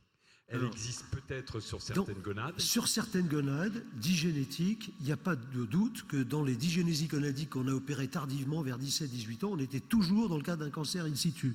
C'est-à-dire qu'avec des jeunes qui ont un suivi régulier, IRM, etc., et suivis par un centre de cancérologie parce qu'ils avaient un cancer. Donc il y a quand même des situations vraies là-dedans, vraiment médicales, enfin voilà, ça existe. Oh, mais j'ai dit qu'elles existaient, j'ai pas dit qu'elles étaient fréquentes. C'est pas fréquent, mais c'est régulier. On a tous les ans... Ça c'est génial de la part des médecins. Quand ça les arrange, ils prennent des cas excessivement rares. C'est un cas sur 2 millions, je crois, de tête. On est dans la situation... Mais par contre, sur les hypospades qu'ils opèrent systématiquement, c'est une naissance sur 650 et ils opèrent systématiquement alors qu'il n'y a aucune nécessité d'opérer. Là, il ne va pas vous parler des hypospades. Je peux vous parler des hypospades. Alors, les hypospades mineurs actuellement, c'est-à-dire le trou pour faire pipi qui n'est pas à sa place, qui est un peu en dessous, hypo en dessous, spade le trou, eh bien, ces enfants-là, il y en a beaucoup, maintenant qu'on n'opère pas, qu'on opérait certainement pendant une certaine période et qu'on n'opère pas. Et moi, je leur donne des références historiques. Par exemple, Henri II avait un hypospade, ça n'a pas empêché de vivre sa vie sexuelle parfaitement bien, etc. Un hypospade mineur, mais quand vous avez un hypospade avec coup dur, la demande est forte et elle est logique. Donc on sait faire la différence. Ok. Benjamin Peuch voulait aussi continuer tout à l'heure sa démonstration avec de l'information. Je tiens le micro, comme ça vous pouvez regarder vos notes. Oui, donc on s'en était arrêté juste à l'énoncé des deux conditions et la question qu'on se posait et auquel je vous remercie docteur, vous avez commencé à apporter une réponse, c'est est-ce que les deux conditions sont réunies? Alors, si on commence par la première condition, la finalité thérapeutique. Qu'est-ce que c'est qu'une maladie? Une maladie, c'est une souffrance, donc là vous l'avez évoqué, mais il faut que cette souffrance résulte de l'individu lui-même. Donc si j'ai une pression sociale, je n'ai pas une souffrance qui résulte de l'individu lui-même. Dans ce cas-là, ce que je dois soigner, ce n'est pas l'individu lui-même, mais c'est la société. C'est ce que Franz Fanon, psychiatre, a appelé la thérapie institutionnelle. Donc là, on a un premier problème sur... Oui, alors, ça, je vais vous dire, je souscris à 100% à ce que vous dites. Alors, mais c'est très difficile. Parce que la société, elle ne se laisse pas soigner comme ça. Et ça, c'est un vœu pieux, je dirais, mais c'est pas comme ça que ça se vit. Vous avez des parents qui déménagent, vous avez des situations de très grande souffrance. Et je ne sais pas ce que vous dites, vous avez raison, bien sûr. Et on est bien d'accord, on est toujours choqué de voir que ce sont des gens qui vivent une contrainte sociale et qui finalement, c'est eux qui payent le prix, mais ça existe. On continue et on termine peut-être?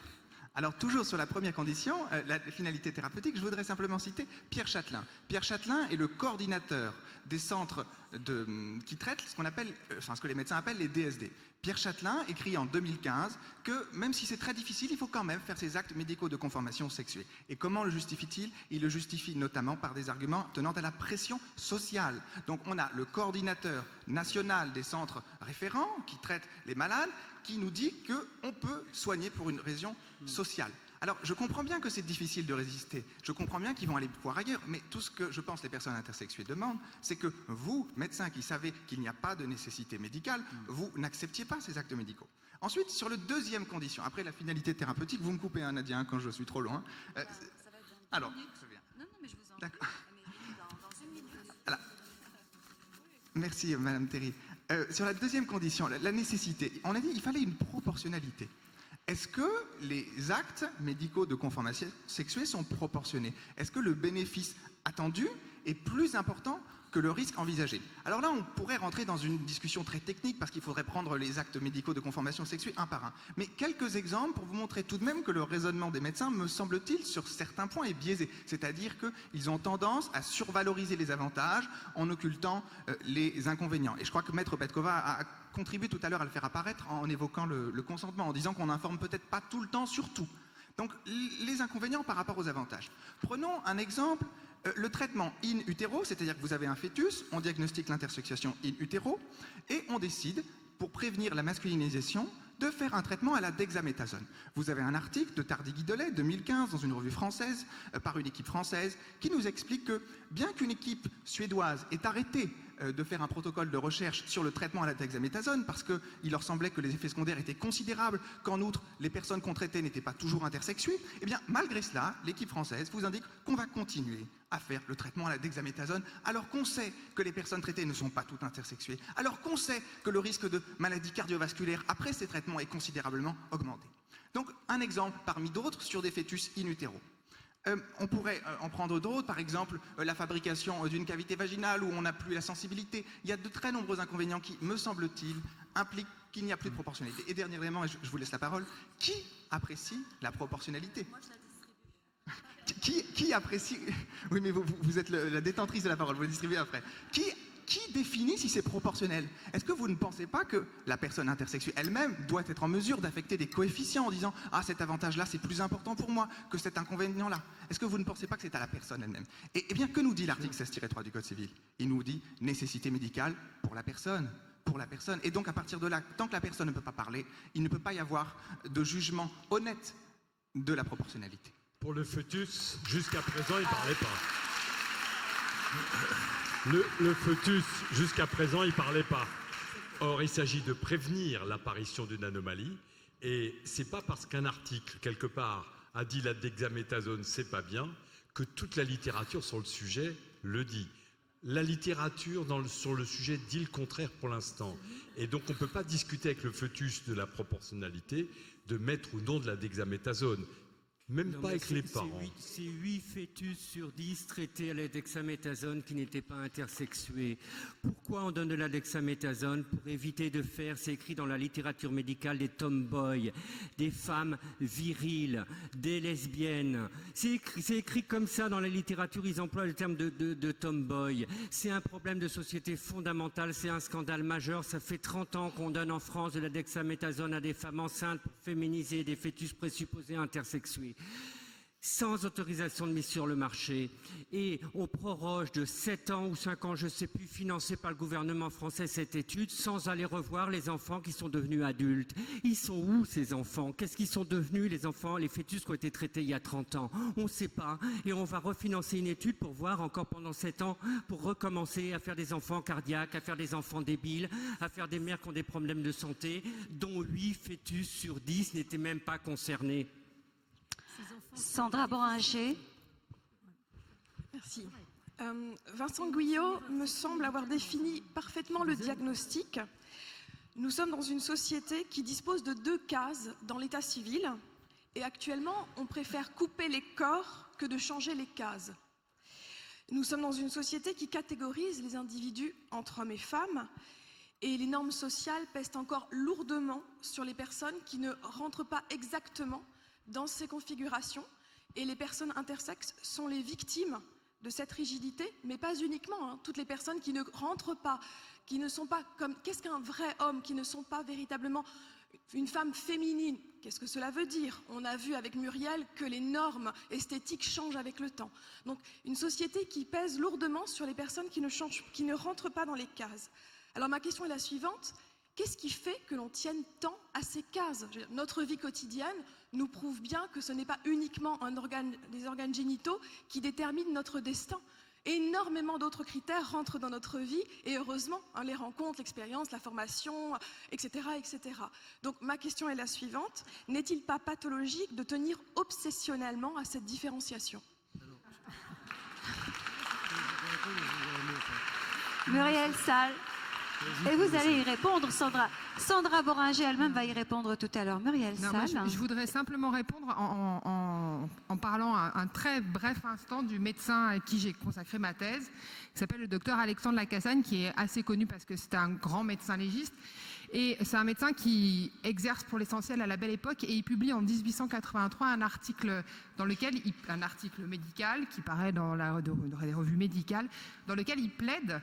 Alors, c'est des termes dont on pourrait discuter aujourd'hui et qui ne seraient pas appropriés, mais dans lequel il plaide pour l'inscription à l'état civil des enfants que nous, on appelle intersexués, comme de sexe douteux. C'est 1883.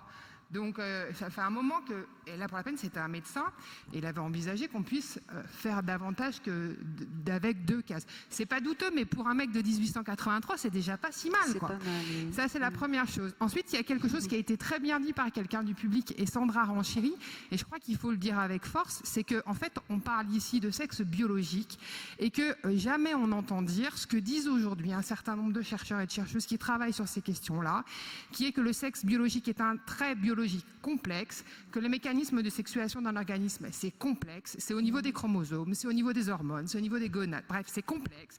Et qu'un trait biologique complexe, ça ne se présente pas sur le mode de la bicatégorisation, mais sur le mode du continuum. Et donc, à partir de là, ce qu'on appelle des standards, sexe, mâle et femelle, c'est en fait des archétypes. Et que, en fait, ces archétypes, c'est ce qu'on appelle le sexe social, qui est bicatégorisé, mais que la réalité des corps, elle est effectivement d'une autre nature, et qu'à un moment, il faut accepter de dissocier les deux, et de dire le continuum du biologique, pour arrêter de vouloir, effectivement, tu l'as très bien dit, couper les corps pour entrer dans les cases. Voilà, mais il faut à un moment dire de quoi on parle de manière précise. Laurence Brunet. Oui, Laurence, et puis après Mathieu Lementec. Laurence. De la bicatégorisation et sur la responsabilité que les normes sociales ont dans la situation des intersexes, moi je pense que on n'est pas forcément, et d'ailleurs Vincent ne le demande pas, obligé de mettre à mal la bicatégorisation. Simplement, il ne faut pas qu'elle devienne obsessionnelle, je reprendrai le mot de Sandra, parce que justement, il faut qu'on puisse changer. Il faut que le droit accepte que ces catégories, ça soit... elles sont peut-être communes, habituelles, elles correspondent aux sentiments de la plupart des gens, mais elles sont peut-être aussi des conventions, quelque chose qui n'est pas inscrit dans la biologie de manière fixe et qu'on puisse en changer. Et à cet égard, j'aimerais vraiment vous dire que le premier problème, outre de savoir comment, quand l'enfant naît, qu'est-ce qu'on en dit, comment on l'annonce, on voit que vraiment les choses sont très difficiles, je voudrais qu'on milite pour abolir la circulaire du 28 octobre 2011. Parce que je pense que le problème, il est là au départ. Parce que le droit à De quoi s'agit-il, Laurence? Alors, de quoi je vous s'agit-il explique. quand on ne la connaît pas? La circulaire dit que lorsque le sexe d'un nouveau-né est incertain, il convient d'éviter de porter l'indication de sexe indéterminé dans son acte de naissance. Et ce que la circulaire dit ensuite, c'est que on va pouvoir attendre, non pas que la personne se décide elle-même, mais on va pouvoir attendre 2 ans en demandant au procureur de la République, compte tenu de ce que les médecins nous diront des résultats prévisibles d'un traitement médical.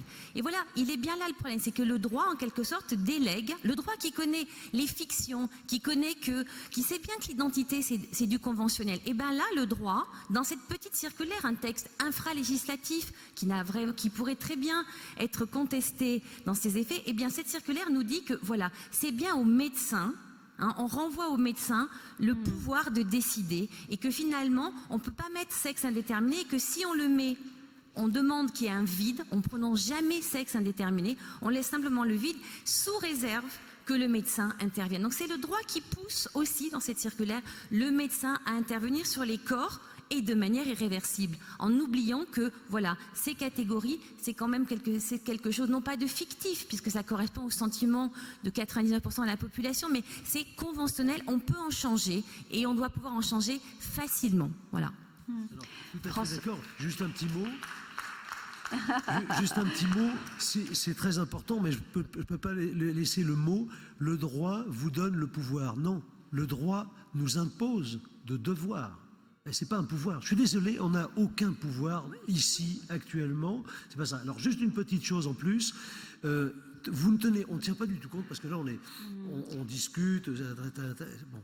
Mais on ne tient absolument pas compte du fait que notre société actuellement est très multiculturelle et qu'il va falloir aussi envisager cette discussion avec toutes les cultures avec lesquelles nous intervenons, parce qu'on ne peut pas être comme ça univoque sans tenir compte de toutes les personnes que nous prenons en charge tous les jours. Oui. Et c'est très important aussi ça. Et donc on a une vision beaucoup plus large ethnologique, je dirais, de ce que l'on fait. Mathieu Lematec. Juste pour reprendre, la responsabilité du médecin, la responsabilité du juriste, la responsabilité des citoyens, des parents, tout ça, c'est de prendre en compte un effet qui s'appelle, c'est la performativité du langage. Et vous-même, Monsieur Nizan, pour le coup, vous vous êtes fait prendre au jeu, vous avez parlé d'anomalies. Mais arrêtons de parler de pathologies, d'anomalies, de trucs qui vont pas. Si vous, en néonatologie, vous accueillez un enfant intersexe qui est en situation d'intersexuation, vous commencez par dire « il va bien, mais le mais est problématique. Il n'y a pas de mais. Il va bien. Stop. Vous avez un pouvoir par le langage. Et si vous mettez les mots anomalie, si vous mettez des problèmes, des mots compliqués pour pathologiser la chose, vous la rendez pathologique sur le plan social. Une dernière chose. Il n'y a pas d'études sur le devenir des enfants nés en situation d'intersexuation en France. Aujourd'hui, il n'y a pas de travail sérieux qui a été fait. Il y a en ce moment une proposition qui s'appelle DSD Life. Et moi, personne née en situation d'intersexuation, je me refuse à répondre à cette enquête. Je ne suis pas né avec un désordre. Je ne suis pas quelqu'un qui est né avec un désordre du développement sexuel. Je suis né avec une variation anatomique. Et on a décidé que c'était un désordre. Donc, reformulons les choses et les médecins ont un pouvoir et du fait de la performativité du langage. Raison de plus pour venir leur parler, c'est ce que nous faisons aujourd'hui. Vincent Guyot. Oui, très rapidement, quand un médecin parle d'anthropologie, moi ça me fait toujours frémir. C'est donc pas de la médecine, les médecins font de l'anthropologie sur les intersexes. Il faut aussi de la magie en fait, parce que c'est quand même la seule pathologie où on va traiter la souffrance psychique des parents en intervenant chirurgicalement sur les enfants. Et là, quand il parle d'anthropologie, c'est très intéressant parce qu'on remonte à la médecine du XVIIIe et du XIXe siècle et il y a un continuum pour le coup sur cette question-là. C'est quand l'enfant qui naît considéré comme intersexe est blanc, on va essayer d'en faire un garçon si on peut faire une VH qui lui permette d'uriner debout et de pénétrer un vagin. Donc là, on voit tout le sexisme de la médecine. Mais si c'est un enfant, et c'est encore aujourd'hui en permanence, et c'est ce que voulait dire à demi-mot le médecin, dont les parents sont d'origine subméditerranéenne, ils en feront systématiquement un garçon parce que le statut social du garçon dans ces sociétés-là, pour les médecins, est plus important que la société. Ça veut dire que quand tu es un arabe, tu peux être un mec qui ne bande pas parce que tu as la statue de mec. Par contre, si tu es un petit blanc et que tu ne peux pas bander, on va faire de toi une fille qui n'aura pas de plaisir parce qu'une femme n'a pas besoin de plaisir. On est dans le même paradigme qu'au XVIIIe, qu'au XIXe siècle, aujourd'hui, en 2016, dans la médecine française. Alors, bon, j'espère que vous ne croyez pas ce que vous dites. Alors, ou alors vous nous décrivez la médecine d'il y a 50 ans. C'est toujours intéressant de voir les gens qui applaudissent. Je comprends ce que vous dites. Mais par contre, je vais vous raconter une histoire parce qu'il y a une part d'ignorance de ce que nous vivons. J'ai travaillé plus d'1 an à Dakar et j'ai rencontré 2 jeunes frères qui commençaient à avoir des règles. Et en fait, c'était des enfants qui avaient une hyperplasie congénitale des surrénales, qui n'avaient pas eu de problème néonataux sans quoi ils ne seraient pas en vie, et qui étaient là. Bien, on n'a pas pris de décision chirurgicale, on n'a pas pris de décision avec l'esprit d'un pouvoir médical absolu. On s'est dit, ces enfants-là, ils vont continuer de vivre comme ils vivent. On va expliquer qu'ils ont la bilharziose, qui est un cycle du parasite. Et ces enfants, sinon, c'est des fichus... Non, mais je vous explique l'histoire. Sinon, ces enfants étaient rejetés. On ment aux nègres parce qu'ils sont trop cons pour comprendre. On a tout expliqué. Les enfants, ils n'ont pas encore trop compris, mais les parents, on leur a expliqué les choses. Et on leur a dit, pour ces enfants, pour le village, quand vous rentrez au village, c'est comme ça, vous allez vivre comme ça, parce que les transformer, leur imposer un changement d'assignation, c'était invivable, ils étaient rejetés par la société. C'est quelque chose qu'on a fait, je suis désolé, on ne l'a pas fait comme vous le dites, vous caricaturez, c'est ça qui est dommage, c'est qu'on caricature souvent, on l'a fait après discussion, on en a parlé avec les parents. Alors les enfants, ils ont subi, entre guillemets, cette non-décision, mais libre à eux plus tard voilà, on n'a rien fait, et ça je crois que c'est... Donc vous ne pouvez pas dire qu'on agit parce qu'on est ailleurs avec des gens qui seraient censés ne pas comprendre, etc. On agit à la manière dont on agissait au XVIIIe siècle. Il y a une question dans la salle. Allez-y. Exact. Oui, madame. Oui, bonjour. Je voulais en fait poser une question sur le normal et le pathologique, sur les choses que j'ai entendues sur l'intersexuation et sur l'intervention de monsieur sur la finalité thérapeutique et la nécessité médicale. Je voulais savoir si, en fait, vous aviez évoqué, parce que j'ai pris le débat en cours, c'est une maladie qui s'appelle l'hyperplasie congénitale des surrénales, et le fait, justement, le positionnement de vous tous par rapport à cette maladie, par rapport justement à l'impact qu'elle a sur l'intersexuation ou l'ambiguïté sexuelle, le fait que ce soit une maladie génétique, donc plutôt dans le pathologique, il me semble. Voilà, quelles étaient vos positions sur l'intersexuation née d'une pathologie comme l'hyperplasie congénitale des surrénales, ou ce que vous aviez à dire sur ce sujet. Alors, qui pourrait lui répondre? Michel Vailla, 2 mots sur ce que c'est, parce que on va pas vous faire un cours sur médecine. C'est un cours de médecine, et là, il n'y a pas de chirurgie, du moins au départ. Donc ce que je vous disais au départ, c'est un trouble sur la chaîne métabolique qui va du cholestérol aux hormones sexuelles, à la testostérone et aux œstrogènes, qui fait que le fœtus masculin sont également atteints, mais ça ne pose aucun problème, en tout cas sur le plan sexuel. Les fœtus de sexe féminin vont fabriquer massivement de la testostérone parce qu'ils ne peuvent pas fabriquer normalement les corticoïdes dont nous avons besoin pour beaucoup d'autres choses dans notre métabolisme, et du fait qu'ils vont fabriquer massivement de la testostérone pendant la période embryonnaire, ils vont viriliser leurs organes génitaux externes. Leurs organes génitaux internes resteront des ovaires, ils auront le plus souvent des organes génitaux internes tout à fait féminins. Mais ils peuvent avoir une verge à la naissance, des bourses sans testicules. Voilà. Donc, en donnant, dans les familles où ce problème est connu, en donnant un traitement par la dexaméthasone pendant la grossesse, on peut éviter à ces femmes, qui sont des femmes, d'avoir un statut intersexué à la naissance. Voilà, tout simplement. Il y a les crises de déshydratation. Et en plus, donc c'est ce que je vous ai dit tout à fait au début de mon propos, c'est que ces enfants, pour un certain nombre d'entre eux, dans une certaine forme, c'est très important de connaître ce diagnostic parce que ces enfants, quand ce n'était pas connu, pouvaient mourir dans les 8 premiers jours de vie d'une déshydratation aiguë par perte de sel, parce que certaines des hormones corticoïdes sont des hormones qui nous permettent de garder le sel en nous et de survivre. Et donc, ce sont des gens, quand ils sont atteints de cette forme-là, qui, quoi qu'on fasse à leurs organes génitaux, auront de toute façon besoin d'un traitement à vie par les corticoïdes pour pouvoir vivre normalement. Vincent Guyot. Oui, mais ce que je voudrais dire par rapport à l'hyperplasie congénitale, mais c'est pareil par rapport à toutes les formes d'intersexuation, que ce qui est important, c'est l'autodéfinition. Et j'ai appelé identité nosographique les personnes qui sont intersexuées et qui considèrent qu'elles sont affligées d'une pathologie, parce que voilà. Et c'est tout à fait respectable, et j'ai beaucoup d'amis, notamment avec hyperplasie congénitale, qui se considèrent comme des malades, et ça ne me pose absolument aucun problème.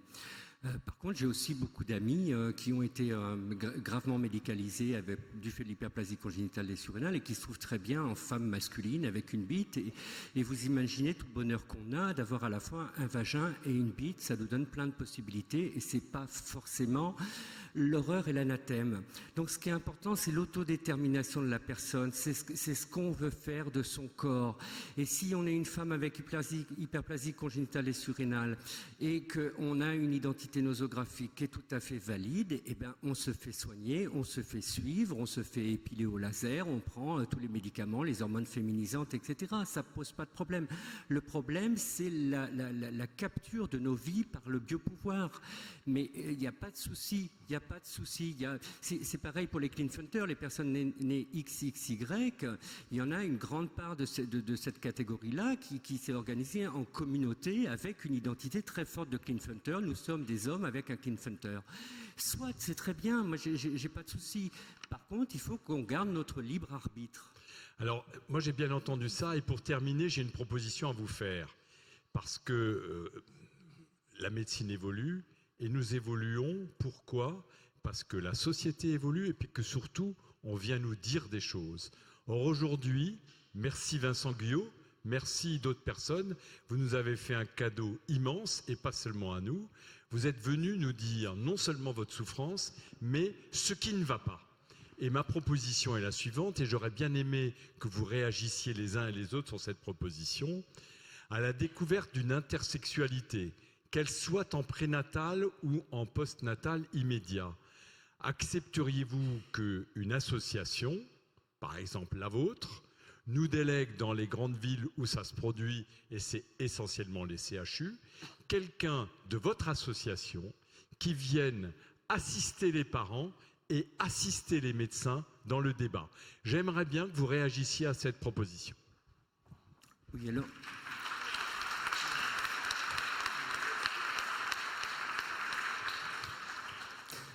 C'est quelque chose que je fais depuis très longtemps. Pour moi, c'est assez compliqué en fait, parce que quand même, je me retrouve en permanence confronté avec mon vécu enfantin, mon vécu par rapport à la médecine, mon vécu par rapport à mes parents. Donc, j'ai de grandes difficultés. Personnellement, moi, par exemple, je suis incapable d'aller voir un médecin. Je ne vais jamais voir un médecin. Enfin, on ne va pas voir son bourreau. Donc, si je dois aller dans un CHU, je pique une crise de nerfs devant et je me barre. Donc, à titre personnel, moi, j'en suis absolument incapable. Par contre, rencontrer de façon informelle des familles, dans une brasserie, par exemple, il ne faut pas croire, hein, on est en permanence en contact avec des médecins qui sont dans des centres DSD. On leur envoie des patients. On n'est pas anti-médecins. médecine, on veut juste que ça change. Mais après, il faut tenir compte qu'à un moment donné, on a un stress post-traumatique, on a été torturé, que vous le vouliez ou non, et que moi, je ne peux pas rentrer parler sereinement à des parents dans un hôpital, voilà. Après, pour ma part, hein, je parle de moi, là, personnellement, pour la part le faire à l'extérieur, je le fais en permanence. Et il y a des choses qui sont intéressantes qu'on voit, on a peu de temps, mais par exemple, les parents qui adoptent un enfant intersexué savent avant qu'il est intersexué et pour eux c'est normal. Et je n'ai jamais rencontré de parents qui avaient adopté un enfant qui, après nous avoir rencontrés, fassent médicaliser leur enfant. Par contre, souvent, on a des parents qui sont les géniteurs, ou enfin le père est le géniteur présupposé, la mère est forcément la génitrice puisqu'elle a porté l'enfant, qui viennent nous voir, on parle, et il y a malgré tout, même s'il n'y a pas nécessairement mutilation, il y a malgré tout une grande médicalisation de l'enfant. Donc évidemment qu'il y a plein d'enjeux. Et puis je suis père, et puis j'ai des parents, et puis voilà, j'ai des frères et sœurs, etc. Mais votre proposition est intéressante. Après, moi j'ai du mal à faire le grand écart avec mes bourreaux. Et tant que vous n'aurez pas reconnu tout ce que vous avez fait, et tant qu'on n'aura pas des compensations, je pense que le discours sera nécessairement difficile. Parce que vous nous remerciez d'être venus, mais vous nous avez fait une violence extrême. Vous vous rendez pas compte, mais tout ce que vous dites est d'une violence extrême. Alors, pour envoyer... Alors, Israël Nissan disait, est-ce que d'autres pourraient venir? D'autres... Ouais, moi, je voudrais quand même dire que ce serait bien d'inviter plus massivement que ça n'est le cas à l'heure actuelle les sciences humaines dans la formation des enseignants médicales. Voilà, parce que moi j'interviens avec un certain nombre de difficultés dans la formation des étudiants en médecine à Lyon et je pense vraiment qu'il y aurait beaucoup à gagner et pas seulement à mettre, comme c'est le cas à l'heure actuelle à Lyon en tout cas, les SHS comme on dit au cours de la première année dont on sait qu'elle se conclut par un concours hyper sélectif où genre ils écoutent rien de ce qu'on leur raconte quoi, mais voilà, mais que par la suite et que ça soit pas juste ce que j'ai le sentiment d'être un peu à l'heure actuelle, une espèce de plan verte aux qualités plus ou moins esthétiques, parce que voilà, dans 2-3 DU d'anthropologie du soin, on nous sort pour l'occasion, quoi. Voilà. On ne va pas reprendre la formation médicale ici parce que ça pourrait faire l'objet d'un forum à part entière. Ah oui. Par contre, j'aimerais quand même rappeler le site. Peut-être des oui, réponses. Oui, mais on va leur donner la parole. Mais je voudrais quand même rappeler le site, s'il vous plaît. oii-francophonie.org. oii-francophonie.org. Pour ceux que ça intéresse, je pense que, à mon avis, pour ce que j'ai pu voir, il y a vraiment beaucoup de demandes d'informations. Oui. Oui, à ce que tu proposes, je pense que ça serait très urgent de le faire, parce que de toute façon, je pense que sinon, on sera obligé de poser un interdit juridique. Et la Cour européenne des droits de l'homme, qui aujourd'hui est en train de considérer que toutes les réassignations en matière de transsexualisme, qui sont imposées sans vraiment de véritable consentement éclairé, sans que la personne ait un véritable choix, sans qu'il n'y ait pas de chantage derrière, ces opérations vont être jugées contraires au droit au respect de la vie privée et au droit au respect de l'épanouissement de la personne. Donc je pense que ça serait dommage d'en venir là. Un pays comme Malte vient de changer sa législation et a posé un interdit et vient de dire qu'il n'était pas possible d'opérer un enfant, sauf s'il y avait une stricte nécessité médicale, sans attendre qu'il soit en mesure, pas forcément 18 ans, mais qu'il soit en mesure en tout cas de participer à la décision. Donc pour éviter peut-être cela, ça serait bien qu'on coopère les juristes et pas que les sociologues, les anthropologues et les historiens avec les médecins. Apparemment il y a urgence. Benjamin Pêche, très court, parce que juste pour votre information, tout à l'heure, à moins le quart, à 19h45, il nous faudra quitter la salle. Donc j'essaie un petit peu de... Voilà, chaque séance.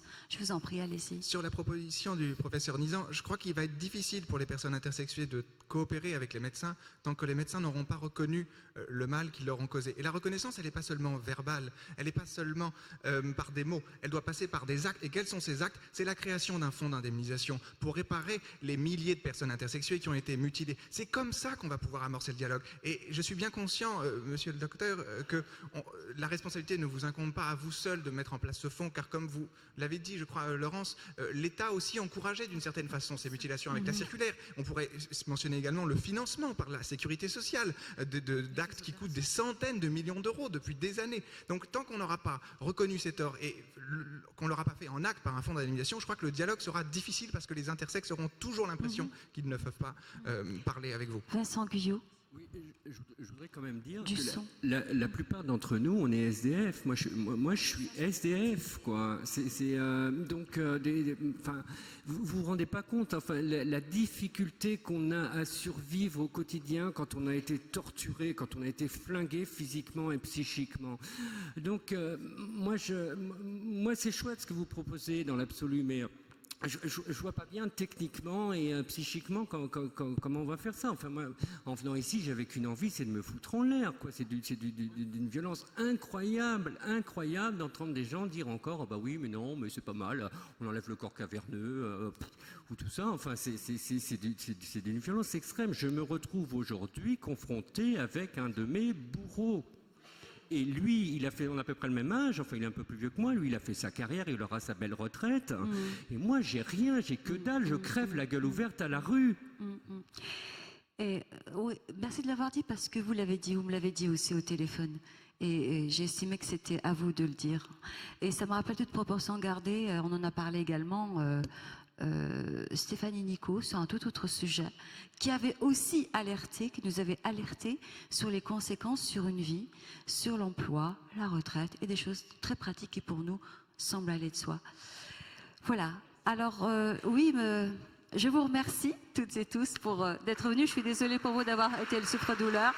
Merci aux intervenants. Non. Tout à l'heure, s'il te plaît, on arrête.